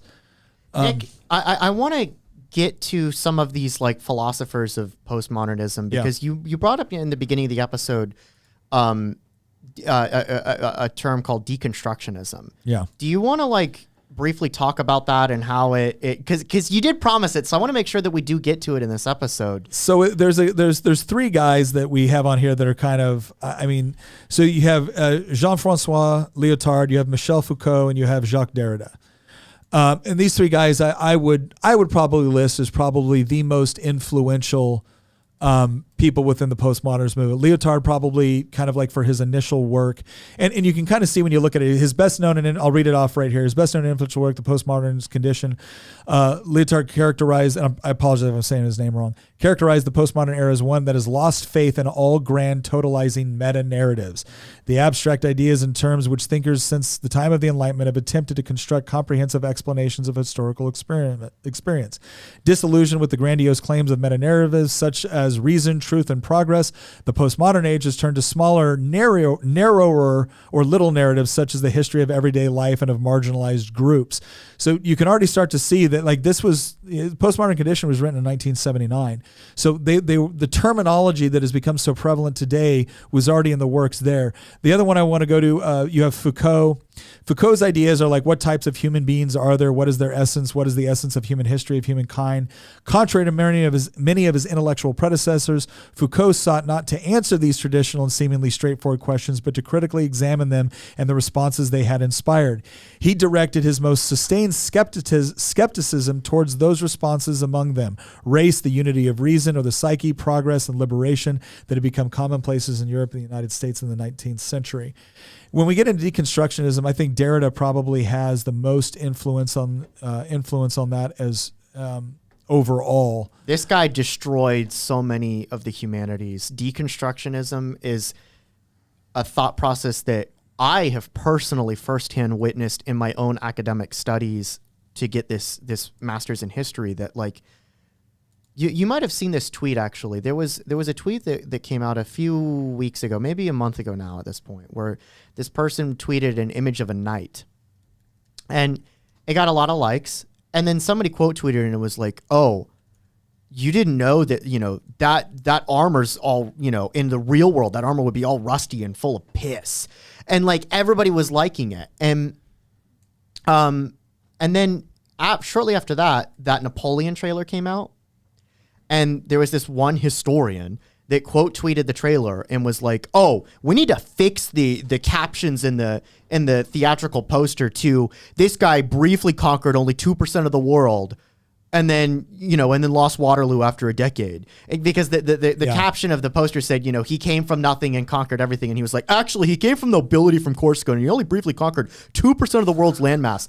And then this one person asked a question: why are people like this? Yeah. And I replied, and it got a ton of likes. It got like 1,000 likes or something like that. And I replied, and I'm like, I've noticed this myself in my own academic work, that historians are increasingly convinced that the pinnacle of academic achievement is being able to deconstruct something. Yeah. And if you're able to deconstruct something, then suddenly you're a genius at that point. Like that's somehow, the goal of being historian. This guy, I was, referring to the person who made this reference to, oh, he came from nobility and Corsica and only conquered 2% of the world's landmass. And I said, this guy is just smart enough to understand the specific details of Napoleon's career and too stupid to appreciate any of it. Oh, that's awesome. That's a great takedown. Well, and to answer so I'll read this up. To deconstruct an opposition, because that was great. To deconstruct an opposition is to explore the tensions and contradictions between the hierarchical ordering assumed or asserted in the text and other aspects of the text's meaning, especially those that are indirect or implicit. Such an analysis shows that the opposition is not natural or necessary, but a product of construction of the text itself. layman's terms, when you read something or when there is a narrative about something, there are certain assumptions that go into it, right? And what he's saying is that you're looking at the hierarchy, which has created this text or created this narrative around a particular thing. And what deconstruction is the process of critically analyzing that to look at some of the assumptions that were taken into it and how that can affect the way that people see it. In and of itself, there can be value to deconstructing something. The problem is, and he goes on to this too, and he goes, the speech writing opposition, for example, is manifested in text that treats speech as more authentic form of language than writing. This is where you get into, again, the universal solvent component. It's one thing to say, when I am fed a narrative, like, so for instance, let me give it a form of deconstruction that many conservatives might actually agree with. The government gives you a narrative with respect to COVID. And you start to deconstruct, okay, the government is telling me I need to get this vaccine and I need to wear this mask and I need to do this ostensibly because because this virus is really, really dangerous and they're trying to protect me. That's the narrative. Okay, I'm going to deconstruct that. Okay, what are some of the other reasons why they might tell me that? Well, they might tell me that because Big Pharma just closed a huge deal with respect to this vaccine that they're going to push out. They're going to make a whole lot of money out of it. So that's an incentive structure for it. It could be that the government's terrified and they don't really know what's going to happen. And so they're just basically hedging their bets because they don't want to see random chaos in the street or they don't want to be overwhelmed by the system. Okay, that could be another incentive structure with respect to what they're saying. It could be that some people just love playing God within the government and want to arbitrarily shut down your church while leaving the liquor store and the casinos open. Right. And this is their way to flex their power to show you will do what I say because we have a crisis now and I get crisis powers during a crisis. It could also be due to fear. Yeah. And needing to give the masses a coping mechanism for their fear. There you go. Yeah. Something that everybody can do that makes them feel like they're addressing the problem effectively rather than coming. So my point is that there are methods of deconstruction which are entirely relevant. The problem is when all of a sudden you take anything to an extreme where nothing can be believed anymore because everything is set up along these, again, patriarchal hierarchies which are designed to oppress me. And so if somebody puts out an economics report saying, gosh, it really looks like if you do 3 basic things, graduate high school, don't have children before you're married, and get a job and keep a job. And if you can do those 3 basic things, you'll probably never live in poverty in the United States. Oh, well, that's just their motivation behind trying to prop up this capitalistic and exploitive system to keep me working in a... And how dare you say I need to be a wage slave? Yeah. That's... So the point is that it's perfectly fine to be critical and to use analysis of a narrative that is being sent to you to determine whether or not you think there were other motivations behind it. It is something entirely different to then believe that every single thing that you hear from every single outlet is nothing more than an attempt by a powerful entity to subject or oppress you. And if you look at the way that Derrida and Foucault and Lyotard and everyone else took this, that was the extreme they took it to. And again, like I said, all of them had motivations outside of just trying to arrive at the truth, obviously, because they essentially said there was no truth, except, of course, for postmodernism being true, right? That, of course, was the one truth that we could all depend upon. All theories require an original miracle. Yeah. Right? Grant me this, and I can explain everything else. Yeah, yeah. Well, and I think there's another thing, too, that, when we go into some of the other stuff we talked about, there was a letter, there was a French petition against age of consent laws. Yeah, you've brought that up before. And guess who were all signatories to it? Shocker, all the postmodernist philosophers. All the postmodernist philosophers were all signatories onto the French petition against age of consent laws. They thought it was not appropriate for the government to legally punish you for something, and they wanted... Just to give you an idea, the same year, Michel Foucault presented the Commission for the Revision of the Penal Code to equalize and lower the age of consent to 13. So he thought that 13 was the age that you should be making these sort of decisions. They've been coming after our kids for a long time. 1977, that's before I was born. Now, again, can you say that because these 3 people were involved with postmodernism and also signed this petition that therefore anybody that believes in postmodernism agrees with this petition? No. It's not what I'm saying. You may not mean to. I do find it interesting, though. I do find it interesting, though, when some of the greatest thinkers around a particular concept or philosophy, which has been heavily used in critical theory and queer theory, were also against age of consent laws. Well, somebody that believes in postmodernism would be very hard pressed to make an argument as to why they wouldn't believe that the age of consent laws are ridiculous. I mean, they would have to use our logic, borrow our logic in order to say there should be any age of consent. Yeah. So somebody that really subscribes to this, by definition, can't be against any kind of evil against children that somebody they can't be against any kind of evil whatsoever. Well, that's one of the biggest problems that they've run into is the whole idea of, once you say there's no such thing as objective truth, well then by definition you're insinuating that there's no such thing as objective morality. If there's no such thing as objective morality, well then nothing is truly good or evil. It just has different, like at best you can say it has different utility, or that you prefer one thing but you don't prefer another thing. And you can see very easily where we've gone as a society with that sort of thinking, right? When you all of a sudden, I had to write a paper on this once, and somebody was asking me what they thought was the greatest existential threat with respect to the intelligence community, and most people were saying things like, "Well, this is questions of like rendition." Like that's where we capture someone and we can't do anything really bad to you, but we can hand you over to one of our allies that can do really bad things to you in order to get information out of you. Like these were certain concepts that we were debating. And I remember writing my professor and I said, I want to propose that it's postmodernism. And he responded back, he goes, "You think postmodernism is the greatest threat with respect to the intelligence community?" I said, "Yes." And he goes, "Okay, send me some notes. I want to see where you're going with this." He wrote a paper, and the professor ended up wanting to publish it. Yeah, we never did. What was it? What was the argument? Because maybe this will get us to the next part. Yeah. The what do we do about that? So yeah, the argument that I made is that when you tear apart the idea of not only objective truth, right, but any sort of mechanisms that you have to arrive at truth in a way that multiple people from different backgrounds can sit around a table and say, okay, yes, we agree that this process is useful and that it has a high degree of probability to getting us to a useful conclusion. Once you get rid of all of that and then you get rid of objective morality, what are you left with? And the argument I made is that in the 1960s, postmodernism became very popular. In the 60s and 70s became very popular within the academy.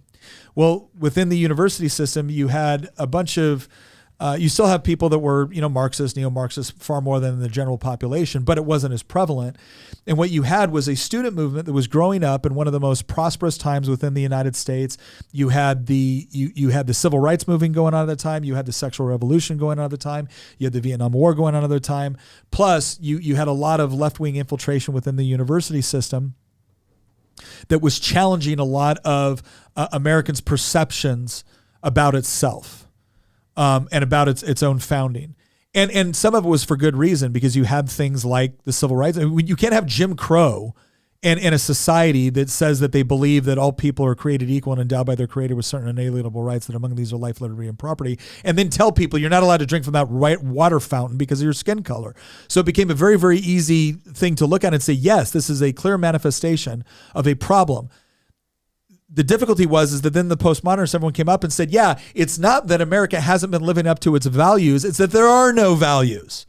It's that there is no meta-narrative. It's that there is no absolute truth or objective morality. Well, now you're a hormone-crazed teenager or in your early 20s in college, and now you have people in authority, because you grew up in a generation that was taught, go to church, listen to your teachers, who are telling you that, no, this is your chance. This is your opportunity within this environment to be able to experiment intellectually and sexually and everything else. Okay, so now what you have is a generation of people that grew up with a certain set of values, and they still have some connection to those values, but they're chipping away at the things that they don't like. They had structure. Yeah, they had structure. They were still operating within a society that believed these things. They were still operating in society to believe these things, but they only kind of tendentially believed it, which is to say that they believed in certain aspects of it. Like you shouldn't hurt other people. You should be nice to people. You should take care of the poor. But if I want to have if I want to engage in promiscuity and the occasional riot and stuff like that, that's okay. Okay, well then those people grow up, they become the college professors. So they're farther to the left than the college professors that they had that convinced them of this. So what are they convincing the next generation of? Because they raised them. So now you have a generation that are growing up with less structure, less commitment to objective moral truth, objective no moral moral law, structure. right? Well, less because it takes time.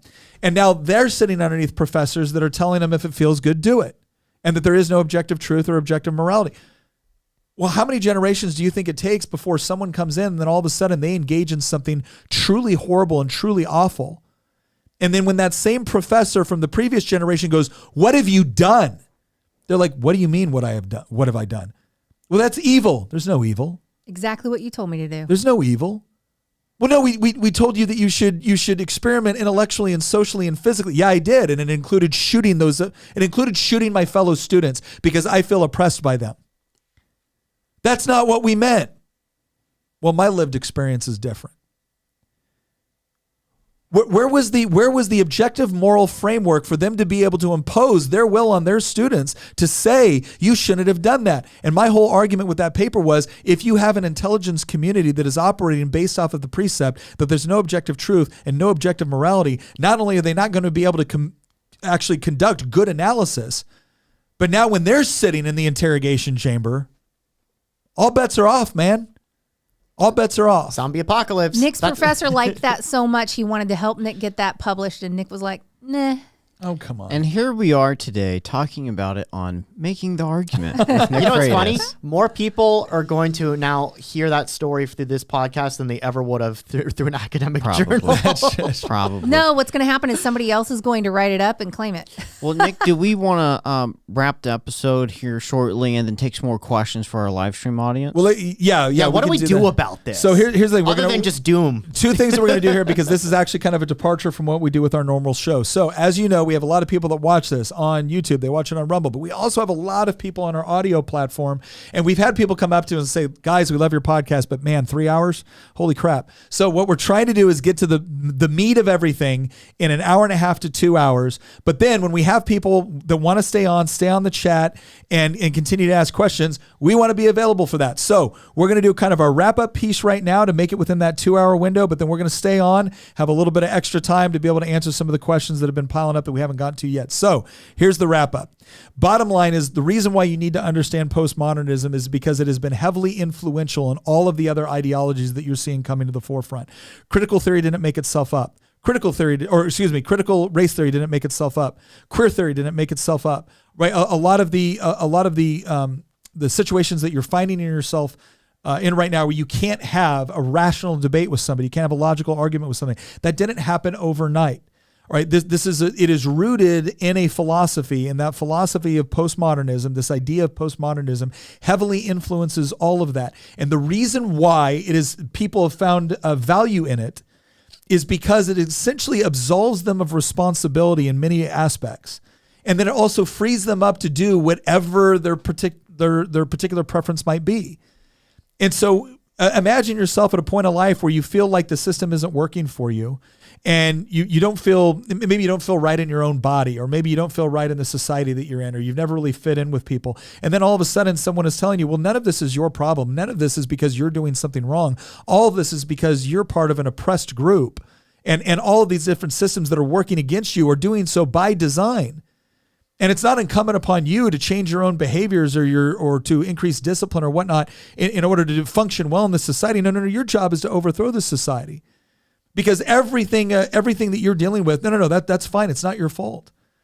That can be incredibly motivating and empowering to someone that has felt always on the outside of a system. I'm not calling them losers. I'm just saying there are people that honestly feel like they've been left behind, and now this offers them a way to organize with other people who feel the same way in order to overthrow what they've now been convinced is a corrupt system. And oh, by the way, it also absolves them from coming up with logical debate.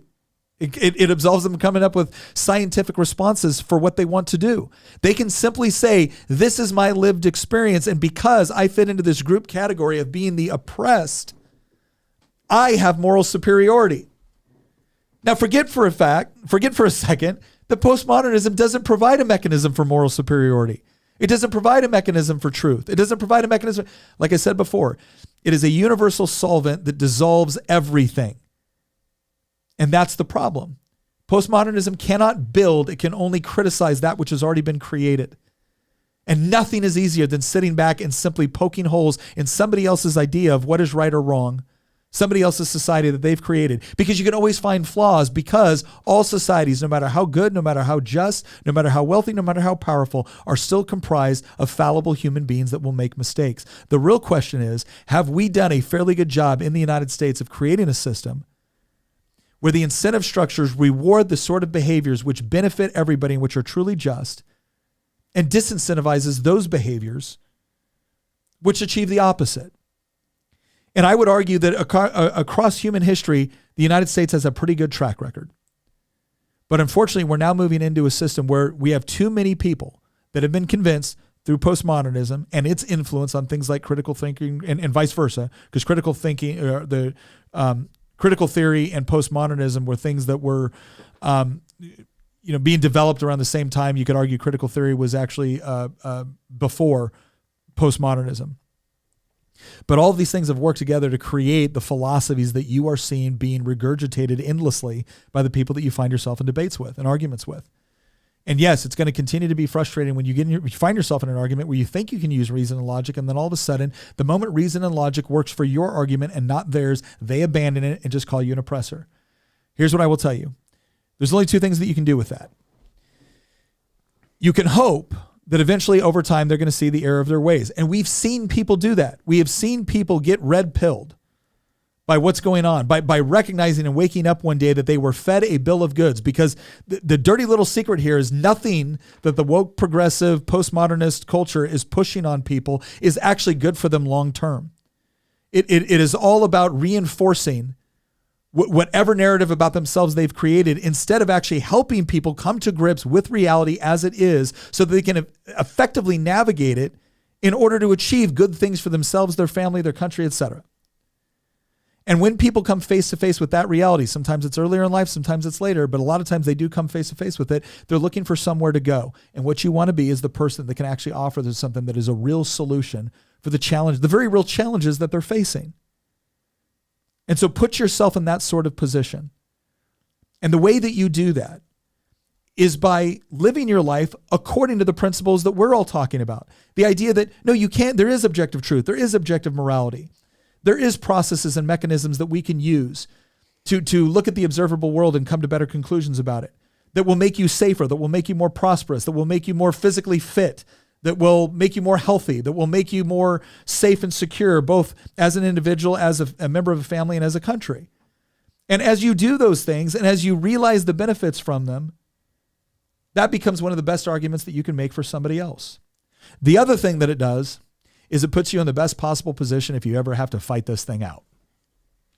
So the bad news is this philosophy, this theory, has gained a lot of prominence and it's causing a lot of damage right now. The good news is this, all the things that you have to do to be able to make a good argument, not just verbally, but with the way you live your life, is actually beneficial both for convincing people, but also for being able to defend yourself and the things you love should the time ever arise. So that's what you should focus on. I want to thank everybody on our audio channel for listening, and we will see you next episode. For those of you who are watching online and still have questions, we're going to stay on a little bit later and get to as many of those as we possibly can. Is that the deal? Yes, sir. That's the deal. All right. Thank you very much. All right. And to our audio audience, real quick, if you would like to hear the rest of the questions, I'm going to drop a link down in the description for you that's going to link directly to this second, so you can pick up right where you left off. Cool. All right. First question from Bastiat. Christian. Real quick. And we want to thank Good Ranchers for sponsoring this episode. If you haven't already, go down to the link in the description. There's a promo code there. Use promo code Nick to get $30 off your order and free shipping. $30 off and free shipping for American meat. That's right. I unironically actually need to order some more because I know. I love making buffalo chicken mac and I don't have any chicken in the fridge. So there's a question from Bastiat that I just want to read off just because it's kind of funny. He's like, Did you ever look up the actual revolution in Russia? Bastiat, my family fought in the Russian Civil War. My mother's entire family fought the communists in the Civil War. Yeah. No, it's actually it's pretty fascinating to watch what happened. It's kind of led Christian and I have this joke we talk about where the first people killed in the revolution is the current ruling class. The second people killed in the revolution is the revolutionaries. And then there's a book. I need to recommend this book to you. There's a book by I believe the guy's name was Crane Brinton.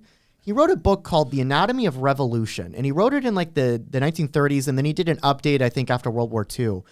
And there's a lot in that book that is tremendously valuable because he says something along the lines of revolutions have a universal tradition with only really one exception, being the American Revolution, and that power always flows from right to left. And as it flows from right to left, it gets increasingly more violent until eventually somebody on the left seizes power and then purges to the left of themselves. Yeah. And then consolidates power. And at that point, it either forks in one of two directions. Either the regime stabilizes and establishes itself, like in Russia. Stalin purged to his left, like Trotsky in many respects was to his left. Or the regime disintegrates and collapses in on itself. So Robespierre purged to his left, got rid of like the extreme Montagnards and stuff like that. And then he got overthrown in a Thermidorian reaction that then eventually led to Napoleon taking charge after that. So it's a fantastic book if you've never read it, even though it was written almost a century ago, because it in many respects, I think, has a lot of overlap with what we're going through right now, except take out the violent revolution so far. We'll see. He does say that it gets more violent as it progresses. So let's go to our first question. I know this was asked a little while ago, but Abby, thank you very much. Love to see you on here, Abby. An appreciated member of our live stream. Absolutely. And community chat. Abby's great. What do you think of the saying, it's better to be a warrior in a garden than a gardener in a war? I think I might get it as a tattoo. Nick is always in his garden. But I'm a warrior in my garden. All right, exactly. No, I look, I think it's true. I think it really goes down to the idea that there are certain fundamental things that it's good to kind of know how to do and at least be prepared for. In fact, to that point, so as part of our 90-day challenge, which those of you who are not aware on our community chat, we have a 90-day challenge going. And part of that challenge was for each of us to come up with different things that we were going to do to improve ourselves spiritually, emotionally, intellectually, physically over the next 90 days. In fact, the 90 days is coming up here pretty quick. End of this month. End of August. We're going to for you. And Christian It hasn't started yet. Christian for hasn't me. started, but Shame. But we've been talking about all the things that we've been doing on there, and one of the things that my son Luke and I and Hamilton have started doing is we started doing MMA Tuesdays and Thursday mornings. Are you going to fight Zuckerberg? I mean, we've started. It's been a long time since I've done any sort of combatives. It's been a workout. Yeah, all the guys have been talking about how sore they are. I was intimidated a little bit before we started, but we started on Tuesday, and I have enjoyed it a lot more than I expected. It's been a good time. Oh no, he's been a great instructor. It's been a really good time. Hold on, I have a question because this one is further up in the chat, and I'm not sure that you guys saw it. Question: given that the Civil War brought about 600,000 dead, and women were unprotected, which led to the suffrage movement, could we have allowed polygamy and avoided the postmodernist movement altogether being legislated? I'm going to say right now, I don't ever see polygamy as the answer. Polygamy is not polygamous the answer. systems. I think you and I talked about this before, like during the Bronze Age and stuff like that. It was much more popular. And when rulers have multiple women and then take potential wives away from their soldiers underneath them, shocker, they get kind of upset about that when they can't establish families of their own. Not to mention the fact that you look at the problems too with some of these where not only did they have like wives, but we were talking about like harems of like 500,000. Those women have to come from somewhere. They're pulling them out of it. It creates actually a lot of problem. Now he's saying we're not talking about one ruler's doing this. We're saying like polygamy in general. I would just say it is. There's an almost equal number of men and women though. It would not work. Hold on. This person is questioning because the Civil War killed off so many men. Okay. It would be a solution to where, since there's less men. So what I'm hearing is kill a bunch of people and then marry multiple women. That is not an ideal solution. I don't think they were advocating for the killing off. They were trying to find a solution for these unprotected women. No, okay. The solution for that is extended family. The solution is not polygamy. That's my answer. Okay, next question. From Sauce Daddy. Just asking how everyone is doing. Glad I got to catch you guys live. We're doing well, Sauce Daddy. Again, I'm That sounds sore. really funny when you say his So handle. we're doing well, Sauce Daddy. Thanks, Sauce Daddy. I'm working on my paper. I should be finished with it this month. Yeah. So No more excuses. Then Christian has to. In fact, wait a second. For everyone watching, put up the AI generated Christian. Yeah, I'm gonna go to the bathroom while you go do that. No, put it up. Christian, after he becomes This a is beast Christian at the hasn't gym. started going to the gym with us yet. Hold but he's on, hold promised, on. He's Where are promised you in going, September. Christian? I'm going to the bathroom. You're not going nowhere. You guys He's can look at it. It's actually a cool photo, but I do not look that buff, at least yet. Hold on, don't leave just yet. Don't This leave is what just This yet. should Christian- be your motivation. This is what we're turning my Christian into motivation. right here. I'm gonna have to shave my head again Hold because on, my we're hair's that growing one. too there. fast. Almost there. Look at that. Wow. Gosh, dang. Hold on. I gotta It's grow not the up on beard, screen too. yet. Not up on screen yet. Jacob There we Grant go. is the one that put this up, right? It's actually a great. Okay. Look how This looks like something out of Game of Thrones like- or Oh something. my gosh. Viking Christian, you Yeah. For a guys. Viking warlord. This is a dude. I'm telling you right You look now. pretty tough, man. I'm telling you right now. 12 months in the gym. I would Keep- not look keep like growing that. that beard. Make sure you get the head tattoos. Keep growing that beard. Yeah, we'll have to do the head I tattoos. think that's blood. well. There's no, blood up in the- along the That's other kinda- side. Yeah. Here? Other No, side. other side. There's head Up tattoos. higher on the other Okay. side. Hamilton, are Okay. you Yeah. blind? Dude, we don't got to argue this. There's head tattoos. All right. So, anyways, go Hold back on. to the chat. Hold on. Yeah, We've got a Christian. point. Oh, What? they did. They also Hamilton. did. How did I get the raw end of this Yeah, deal? Hamilton. this is the good I understand Hamilton. the correlation. I have a question. Do but you actually, why? I have a question.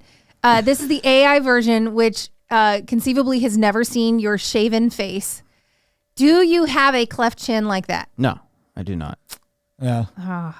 I do not. That's a manly chin right there. All I'm just saying is wow. So yeah. So again, in our community chats, some people did some AI generated. That's a big forehead right there on that one, big guy. I'll tell you what. AI was not helping you out on His that one. forehead is not that big. Hey, I mean, hey, I like the jacket and waistcoat Hamilton, better in this one. but- Hamilton, your forehead is not that big, just in case you're starting to get Okay. like nervous Okay. about this. Dude, I'm telling you right now, like on some of these, you definitely look like the guy that's getting picked last for kickball. Yeah, Like, yeah. Christian, I got on the other got hand, the looks like short stick here. there's a monk in northern England right now terrified of Christian in this picture. Yeah, There's a monk that's but there's a shield maiden. If Wait, you- wait, if Joe- you out there look that's at- like, Wait, all Joe right. on the chat said, "Wow, that AI Christian looks ready for some polygamy." Oh no! all right, You know go what back. this looks like? This What? looks like where we're heading in the future. Yeah. With the zombie apocalypse. Dude, I keep trying to tell you, 12 See, months. Christian, your 12 future months. looks bright. Look at that. You just got to This- dedicate yourself. This looks like when all the bonds of society are broken, I establish my own little Fiefdom. warlord Yeah. fiefdom. You can be an earl. be an earl. You can be an earl. I'm gonna aim higher than that. Oh wow, you're going for. I'm gonna like- go for at least like Grand Duke or something like So he's that. just gonna get really buff. I don't think the Vikings had dukes. They had earls. No, they and didn't. Jarls. Get jarls. really buff, shave your head, and grow the beard longer. We All right, we are. we gotta- but hey, let's make a commitment. After the paper's submitted, we're going to the gym, right? I already established He that did. like He did. All months right, we're ago. taking. All right, Okay. we're going to turn him into Viking Christian. All right. Okay. Here we go, Sydney. If you were, or sorry, say Squidney Games. If you were to propose an amendment to the U.S. Constitution, what would it be about? I would do 2 amendments to the Constitution, and it would be to get rid of the 16th Amendment and to get rid of the 17th Amendment. Explain what those are. The 16th for Amendment anyone who is doesn't the know. federal income tax, and the 17th Amendment is the popular election of U.S. senators. I think it should go back to the old system, which was the state legislatures are the ones that did the senators. I think that's better. It actually preserves elements of federalism that are really important. And as far as the 16th Amendment, that has been, I contend, that has been the worst amendment to the Constitution ever, because what it's effectively done is allowed the federal government to extort people into going along with what they want instead of being able to legally impose it. Because again, we did this whole series on the Constitution. Article 1, Section 8 lists out the authorities of the federal government. They do a ton of stuff now that doesn't fall within that. And the reason why they get away with it is because they're not telling you have to do it as much as they're saying if you do it, we'll give you your money back. Because that's what this is. Like, oh, we'll get federal dollars. Oh, you mean we'll get our money back? That's what this is. So that's what I would do. No, it's government money. Tina would repeal the 19th.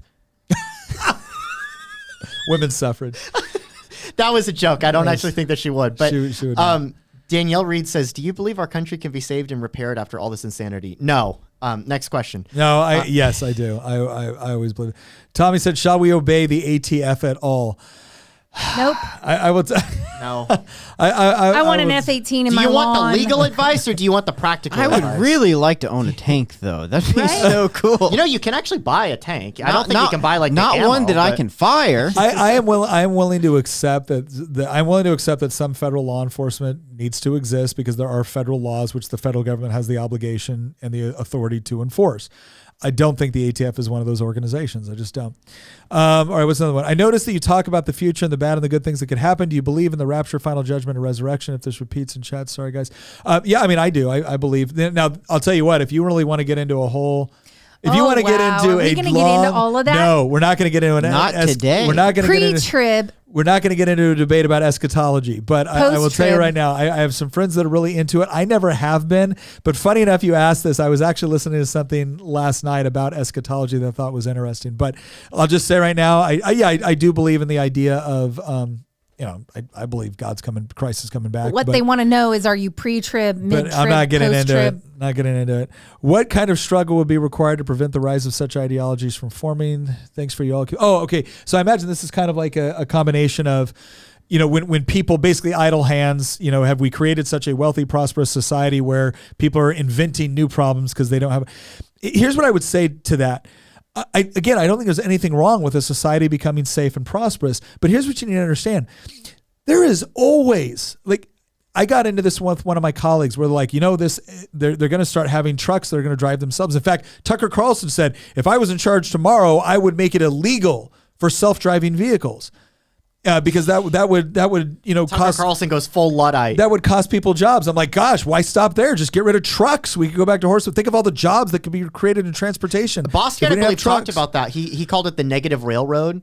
Yeah, And he was like, oh, so, all of these, he brought up that French merchants were upset about the fact that a railroad had been constructed with Spain that allowed Spanish goods to enter the French market much cheaper than before. And so they were competing with French merchants. And so they were advocating for tariffs. To remove that, the fact that a new piece of technology, railroads, which were relatively new in the 1850s, were thus making it cheaper to import foreign goods that were competing with domestic goods. And so they wanted tariffs. And then Boston was like, well, I got a better solution to you. Why don't we just break the railroad? just blow up all railroads. And so he called it the negative railroad. Why don't you just tear up the railroad and force them to push so it through the railroad? here's my point to all of this. All right. Whenever you have a disruptive technology or whenever you reach a certain level of prosperity within society, yes, people start inventing problems to contend with when the old problems are gone. But human needs are essentially never ending. There's always something new that we can invent. There's always a problem or a challenge that we can throw our energy at. The question is do we have mechanisms in place for people to be able to easily throw themselves at real challenges as opposed to creating fake ones? And I think that's the part where the biggest problem that I have right now, this is the part where I like Tucker Carlson a lot, but I totally disagree with him on something like that because his idea is, well, if we had a new disruptive technology that would create a more efficient, more effective way to transport goods, that would cause some people to lose their jobs within that industry. It's a horrible way to look at something, not because it isn't true on some level, but because we're constantly looking for ways that we progress. And then what you're doing is you're trying to remove barriers for people to be able to find the new problems and challenges that need to be addressed, right? So if we've got a solution to deal with one problem, we don't refuse to implement it because someone might lose their job. We say, oh, goody, we've solved this problem and we can now do it with less labor, which frees up that existing labor to go address other problems that we need people to start focusing their energy on. We don't need people to focus energy on problems we've already solved. That's stupid. Nobody would do it. Go clean your room. Okay, I cleaned it. Go clean it again. No, I want you to now. Sounds like something that would happen in the military, right? though. Yeah, it would. Now we need to redirect those assets and that labor to be used on a different challenge. And the biggest problem that we have right now is not that we don't have enough government regulations propping up labor. What we have are a ton of government regulations that actually make it more difficult for people to get to the jobs and to the skills that they need to be able to produce something, because we come up with these arbitrary restrictions through regulation, through licensing requirements, through certification requirements, through other legal barriers. And it's not to say that certification is all bad or licensing is all bad, but when you create all these barriers to entry, that's what creates the problem. So my answer to your question is there are always problems that people could be solving. The thing is that are we solving upward, or are we now creating, ones on the side that are ridiculous? And so if you don't give people worthy goals to strive for, they end up creating really, really bad ones. There's a question in Rumble I'd like to get out there to you. Oh, yes. What are your options when states try to separate into new states? For instance, New York is trying to split into 3 states, bipartisan support, but going a certain way, so not to go in front of Congress. So they're trying to do it an alternate way. It looks like that's what he's saying. It is. Well, so I will tell you this, trying to create new states at this particular point in time in history, I think is going to be nearly impossible. It's going to be really, really difficult to do. When I'm talking about, federalism, like Oregon and California, like there's California's had a trying 3-state plan, a 2-state plan. There's now a plan with Oregon and Idaho. But here, the process for actually becoming a new state is you actually have to have approval at the federal level and at the state level, and they're not going to do it.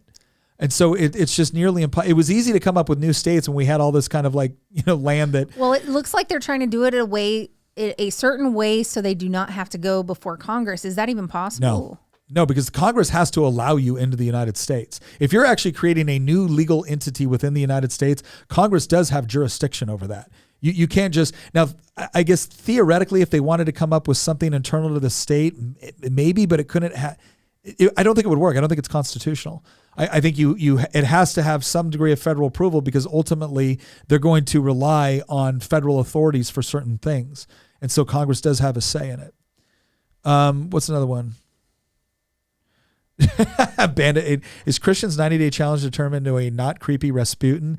That wasn't Rasputin. That was Ragnar Lothbrok, or maybe Loki. Maybe it was Loki. I don't know. Not from. You mean Floki from Vikings. Where is it? All right, because it is so confusing for leftists, how about we reduce the Second Amendment to the right of the people to keep and bear arms shall not be infringed? I think it would still be. I don't think this is as confusing for them as they pretend it is. I think they just don't want it. And so the problem is they got to find a mechanism to try to subvert it any way that they possibly can. You could write the Second Amendment right now that everyone gets guns and the federal government has no say, and they would still try to find they would still try to find ways that the federal government could influence that decision-making process through interstate commerce law or whatever else. What are y'all's thoughts on girls being allowed in Boy Scouts and it's changing its name to Scouts BSA to accommodate? This happened in 2019 and recently had a female Scout celebration. I think it's ridiculous. Yeah, I think it is too. I think people need to stop going out and taking and co-opting other people's things and just create their own thing. Now, well, we did. There's Girl Scouts. Okay. Here's the thing with Girl Scouts, you guys. Not only are they subsidiary of Planned Parenthood. I am not a fan of the Girl Scouts, and there are some alternatives like the American Girls or whatever it is. American Heritage Girls. My problem with all of the girl ones, and so if you look at the difference, is like some of us girls don't want to sit in a dang knitting circle or do like little craft projects or go and be, slave labor to people who want to sell cookies. Okay.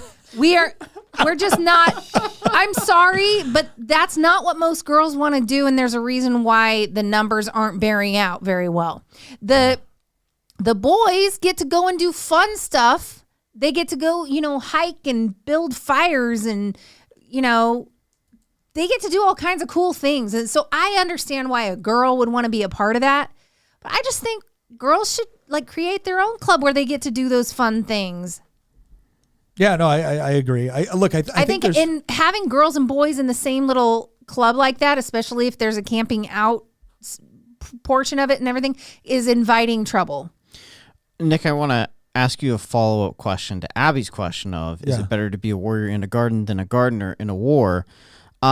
So for young men who are trying to become warriors in a garden, what would your recommendations to them be?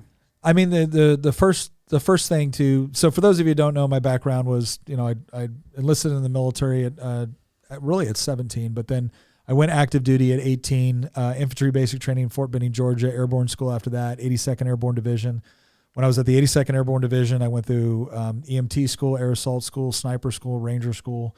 went over to the 25th Infantry over in Hawaii, which is a light infantry unit. And then after 9/11, volunteered for Army Special Forces. Did a couple combat tours over in Iraq. One is a 18 Bravo, which is a Special Forces weapons sergeant. And one is an 18 Fox, which is a Special Forces intelligence sergeant. So, I don't think my tours were especially, hard compared to some of the other guys that were out there in various zones and whatnot, but had a fair amount of experience doing some, exciting things from here and there. Here's what I would say. The first thing is, you need to be able to prepare yourself both physically and intellectually. You don't want stupid warriors, right? Mm-hmm. You want people that are capable of basic problem solving. You want people that are capable of both being able to, follow orders when necessary, but also being able to operate in the absence of them. So developing yourself intellectually is very important. Developing yourself physically when you're young is very important as well. I will tell you the biggest thing in the military is not being able to bench 300 pounds. The biggest thing in the military is stamina. Can you ruck march for 20 miles, right? Can you carry your buddy out of a bad situation? Can you do things like that? So developing yourself physically is important. Doing some sort of combatives training. I think the best is actually more of a mixed martial art. You want something that gives you both striking capability, plus you also want to be able to fight on the ground because a lot of fights go to the ground. Learning how to shoot, if you have the ability to do that, or again, some younger people are not in a position where they can, but if you can, learning the basic fundamentals of shooting is important. Mm-hmm. You don't have to become an expert or anything like that, but I think that's necessary. As you get older, I still believe that joining the military, it's still something I would recommend. As frustrated as I am with the military right now, my own son is looking to go into the military probably next year. But I do think it gives you good training, camaraderie. I loved I didn't love every moment of being in the military, but I loved that I was in the military and the people I served with was incredible and learned a lot of valuable skill sets. But if you don't want to go the military route, again, learning how to, be physically in shape, learning how to, shoot and handle a firearm. And by handle a firearm, I don't mean go to the range and pistol shoot. I mean, actually learn about how to draw from a concealed carry holster. Yeah. Like, what are the processes of doing that and doing it effectively? It's fine to do long range stuff. That's good for like hunting and things like that. But learning how to handle yourself close in a close in space with a pistol is a good thing. And then learning how to basic fundamentals of shooting a rifle is a good idea as well. So I would say doing all of these things puts you in a good position to be able to protect yourself and people you love, both physically and of course armed is a good idea as well. But it adds a certain degree of competence, confidence, and responsibility. When you're learning how to do all of this, you should be learning how to do it with an extreme amount of respect, especially when you start using firearms. Yeah. I remember that was my kids started off on they started shooting very young. They moved up to BB guns and things like that. But the moment they did anything irresponsible with a BB gun, they got treated as if they had done it with a firearm. Wow.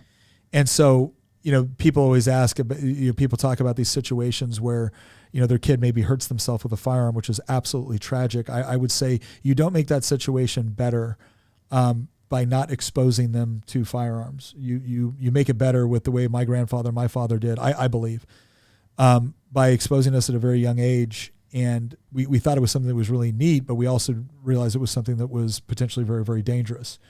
And I was far more concerned of what would happen to me from my dad or my grandfather if I mishandled a firearm or handled a firearm without permission, to the point where if one of my friends had come over and said, "Oh, let's do this," I'd be like, "Set that, nope." Like, get away. Not that they left firearms out, they didn't, but you know the whole point. That's what I would say. Can you speak to mindset and purpose? Well, the other thing too is when you talk about being a warrior, right? This is someone that is preparing themselves to be able to engage in physical combat. Part of it is repetition of certain things, especially when it comes to physically fighting. There's a reason why if you do like Brazilian Jiu-Jitsu, or the reason why you do shooting, you will endlessly do drills that seem really mundane, but really what it is it's training you to be able to react a certain way automatically, right? Or as automatically as possible.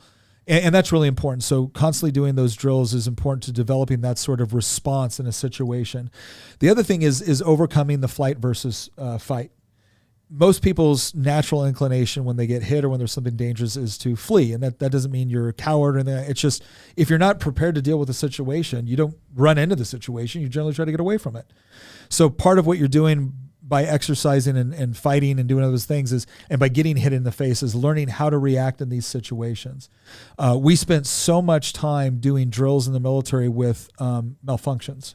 Okay. And transitioning. Like if I had to transition from my long gun to my pistol, we'd spend a lot of the time at the range doing that, because that's one of those situations that when it happens, you better be able to respond effectively and as quickly as possible, or you're in a lot of trouble.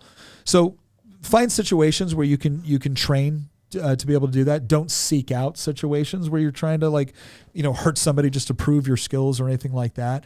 But you are going to have to find yourself, at least in training scenarios, where you have to react to the unexpected very quickly. So, and there's plenty of ways. There's plenty of ways to do that. What's another one we got here? Question for Tina. Yes. What would you suggest women do to actively combat the effects of postmodernism? Homeschool your kids. Don't be a loser. Okay. Thanks, Tina. No, I would. I identify as. I would say if there's any possible way you could homeschool your kids, you should do it. And I'm not saying that it won't be a sacrifice, and I'm not saying that it won't at times be very frustrating, but your kids are worth it. And this stuff is being peddled in the schools, even in rural schools. It's all over the place.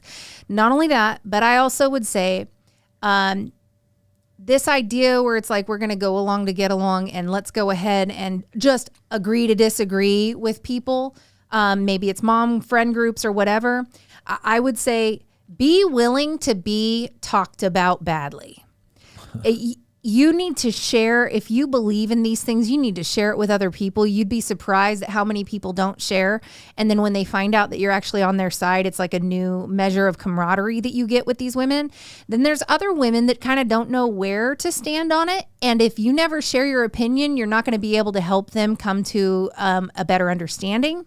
And then there are other women who are really into the postmodern stuff, the very far left-wing stuff, and they don't self-censor. They will continually to bowl everybody over, bully, push in conversations and try to ice people out, use female manipulation tactics in order to ostracize people who don't agree with them and things like that. And we all know that this happens. I'm not being unsupportive of my fellow woman.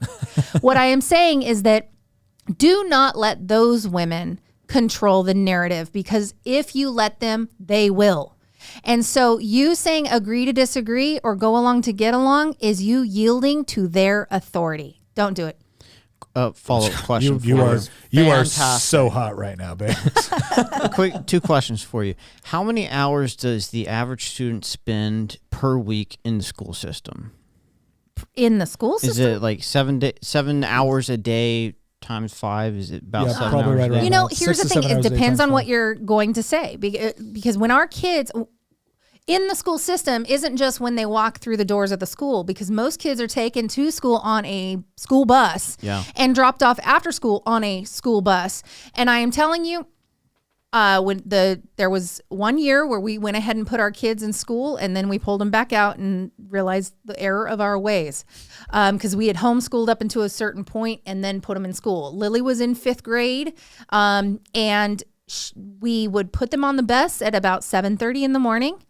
We didn't see them again until almost 4:30 in the afternoon. So that's how long they're in the care of the state. So about 9 hours a day, 8-9 hours. You end up getting your kid home, hopefully by 4:30. You only get maybe 4 hours with your kid a day, and that's it. And then they get the rest of the time. And let me tell you what, there were certain questions I was not prepared for. Lily came off the bus one time, 5th grade. This wasn't, and I'm saying, and Lily's like 20 now. So.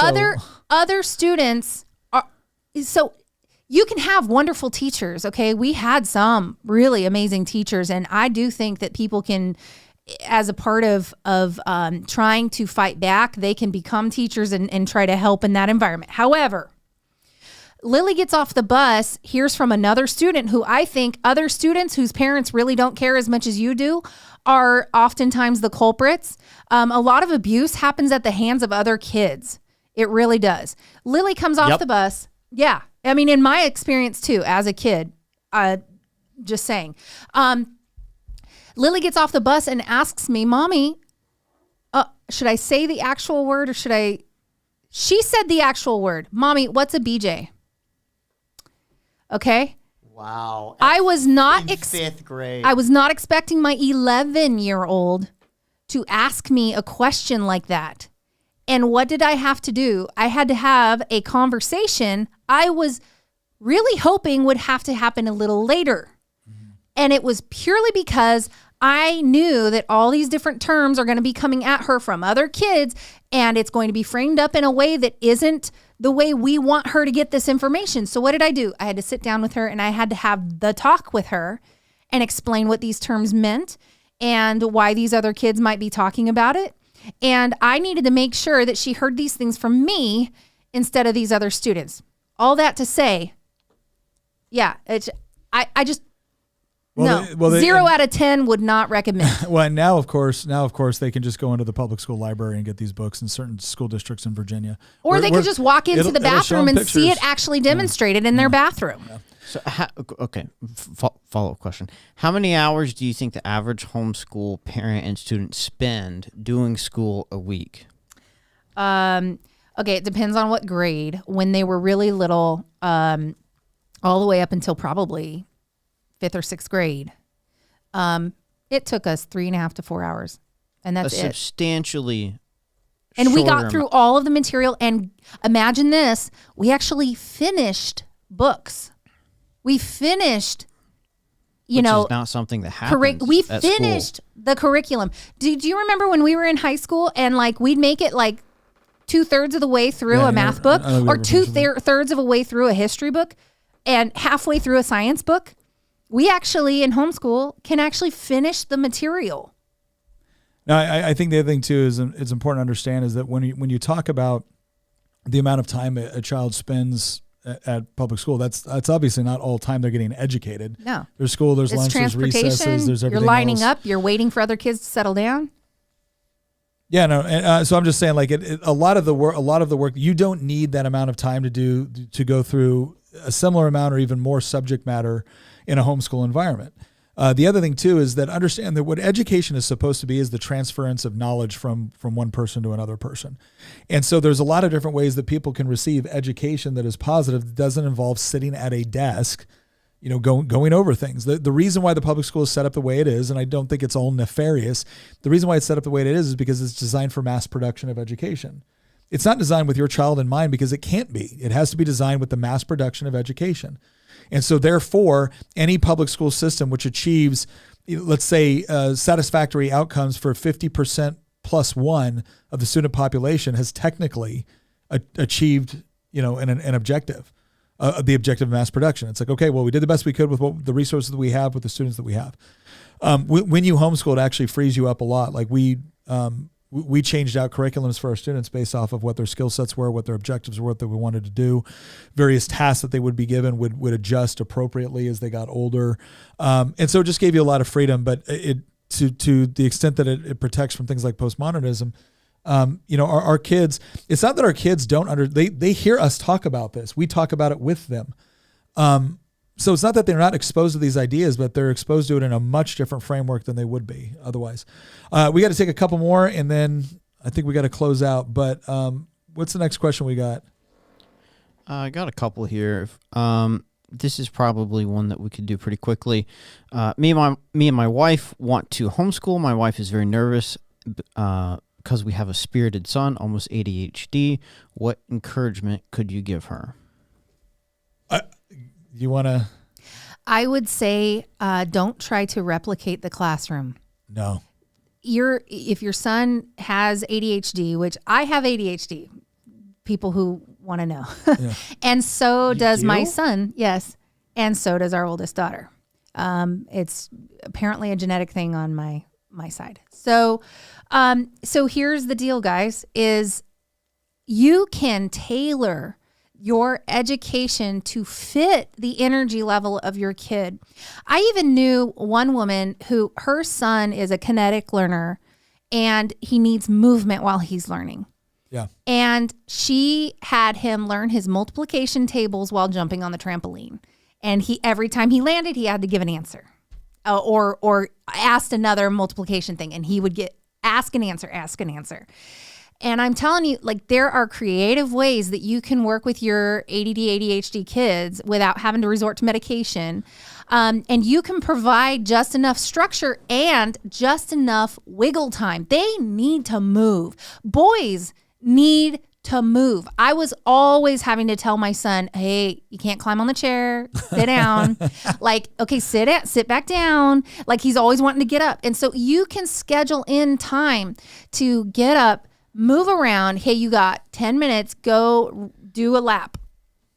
Go run a little bit. Or you could take them outside and go, here's our science lesson today, outside in the grass or in the forest or wherever you want to go. And the thing I love about homeschool for kids with ADHD or any other type of learning issue like that, and I would say learning style, not learning disability, there's a big difference because these are people who are just not meant to sit down and be chilled out all the time. In fact, that's not natural. And so get him busy. Move with him. And when his attention wants to move on, what's it moving on to? And you can tailor it to what he likes. We've started with the blacksmithing for Luke. Yeah. There are certain things that are very hands-on that he gets to do. And I mean, I would just say, don't try to replicate the classroom. Get outside, get up, move. Here's one thing I want to say on this, and I've actually been thinking about this a lot, and I think we're going to work it into a later episode because we've been asked to do another one kind of like educational alternatives.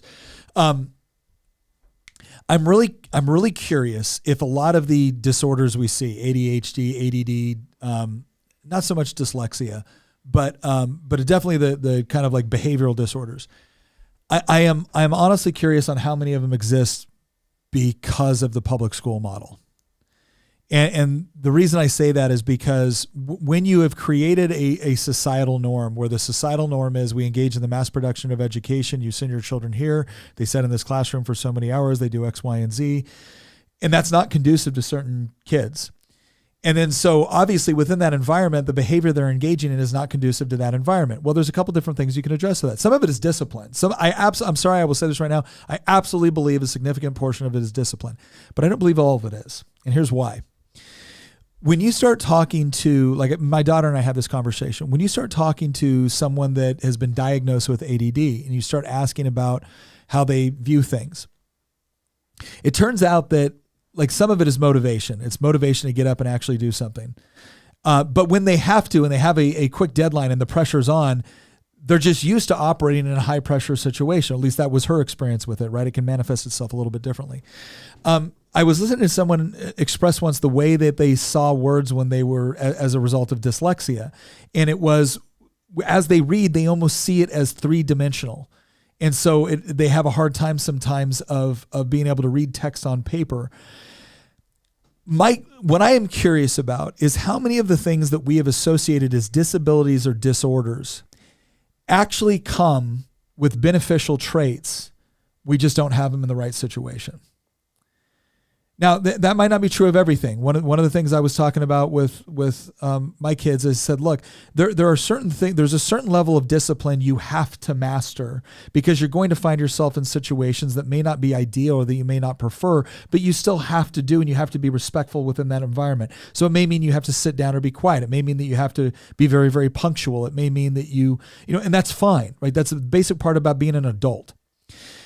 However, if you know that you're more energetic, or if you know that you respond better to objective-based requirements than time-based requirements, well, then clearly what you should start to do is look for career paths and look for occupations which are going to turn your natural inclination into an asset rather than a liability.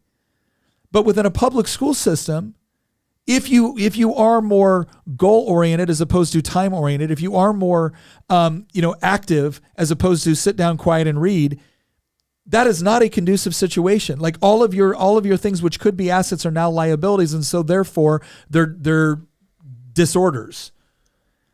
And so I'm not trying to like overly simplify any of this. I'm just saying that what's caused me to reevaluate some of this over the last several years has been thinking, are we missing something? Because what we've done, and this is the old Einstein quote, if you judge a fish by how well it can climb a tree, it'll think it's stupid. Right? So it's about identifying that sometimes people have traits or attributes which are just not conducive to a public school setting and the way we educate there. And so what we've done is from kindergarten on, we've told them they're the problem. Now, sometimes their behavior absolutely is the problem, and that's a disciplinary issue. Oh, yeah. You got kids that are over-medicated, right? Yeah. And I'm trying to say there are ways to do this without over-medicating people. There's some huge issues between the way that boys and girls learn. I mean, I remember when I was in elementary school and middle school, and I got like straight A's and B's. I always got like B's in math because I just could not stand the abstract nature of it. But I was, other than that, a straight A student. And I remember just hours of just monotonous sitting in a chair, my mind wandering, just bored out of my mind. And so many other boys suffer through that, and it's treated like it's just a problem. And this is why girls just do better in the traditional, school system, and boys are treated like boys do, and they're treated girls. like defective girls. Yes. They're treated like there's something wrong with them, and honestly, it sets them up for failure. That like we've done so many episodes in the past about the problem with men. It starts when they're boys, not when they're men. Yeah. Flawed men started off as boys that were struggling with something. And a lot of times it's this. We have constructed a system that has raised children to be great girls, all of them. But half of society aren't girls. Half of society are boys. And we need to be raising boys to be good boys. They need to be raised to be the best men they could be, not a cheap imitation of women. Yeah. And that's just a huge problem. It's a huge problem that we've talked about many times before. And in fact, there's been some people that have recommended that like you should hold back men or boys a full year because they also mature later than women. I don't necessarily know if that's the answer, but like the way that of just treating men and women the exact same way in the educational system, I think is the results have shown that we're failing boys. Well, and I think I'm going to be going to an education seminar here not long from now where we're going to be talking about a lot of these things. And it's going to be interesting to see because I usually take the mindset of the problem is that we've got a bunch of smart people, I'll concede, a bunch of smart people sitting around a table trying to figure out how we do a better job of mass education. And there doesn't seem to be much, because this is the way it's been done now for so long, there doesn't seem to be much open-mindedness toward other systems, which you would say, you know what, this maybe what we have developed works really well for 45 to 55% of the population, and maybe it doesn't work well for the others. The question is do they get an alternative, or do we just keep coming up with new ways? Because the moment we say, well, we need more attention over here, well, then that means less attention over where it was before. And so it's this game of whack-a-mole within a mass education system. And I think it's at least worth considering if maybe these things that we have constantly categorized as problematic. Like imagine for a moment if somebody does just process information in a different way, and the only reason why it's a problem is because we haven't found the most effective way for them to be able to utilize it. What if, or again, just theoretically, what if all of a sudden we realize, oh my gosh, this was a huge asset. But the problem is that a mass education system is never going to have time to properly understand or apply it. And so now what do? We take the student with the problem. We're like, how many different programs do we need to have for this student to be able to fit into this mold? Or maybe they're not supposed to be in this mold. Maybe there's something over here that if all of a sudden the liabilities become assets. If that's true, stop trying to create liabilities as assets. Start trying to use the assets for what they are. Everything that we know within the economy suggests to us that you don't spend the majority of your time trying to make the things you're trying to get a little bit better at the things you're bad at. You try to get exemplary at the things you're good at. And I just don't feel like there's any real time for it in public education. And again, it's not because of some nefarious, it is a trade-off. But if you don't got to make that trade-off, I will tell you right now, I'm becoming more and more convinced that, yeah, if you homeschool, there's probably going to be a lot of assets and resources and money that you don't have access to that you did if you sent your kid to the public school. The problem is that the trade-off on the other side of it is going to be social issues. It's going to be ideological issues. You're going to lose your children. And then it's also going to be a situation where if your child's if what should be your child's assets are seen as liabilities in the system that you send them to, they are going to graduate it, if they graduate at all, feeling like they were dumb or they're just not made out or cut out for this world. And that's not the impression you want to give them through some of their most formative years. Yes, they have to be disciplined. Yes, they have to get their crap together on certain things and just not be rambunctious at times. But let's at least consider that maybe we have been treating something like a disorder or treating certain things like disorders or problems when in reality we just haven't found the proper application for them. Yeah. All right. I know right now we've got we've got a long time here. We're closing in on almost 4 hours? No. 3. Okay, 3 hours. All right, good. I lost track of time. I lost track of time blindness. Listen, I want to thank everybody for joining. I hope you guys like the new platform where we spend that first 2 hours trying to get through the main point of the podcast, but then spend a little bit of extra time to just spend time with you as the audience and focus exclusively on your questions.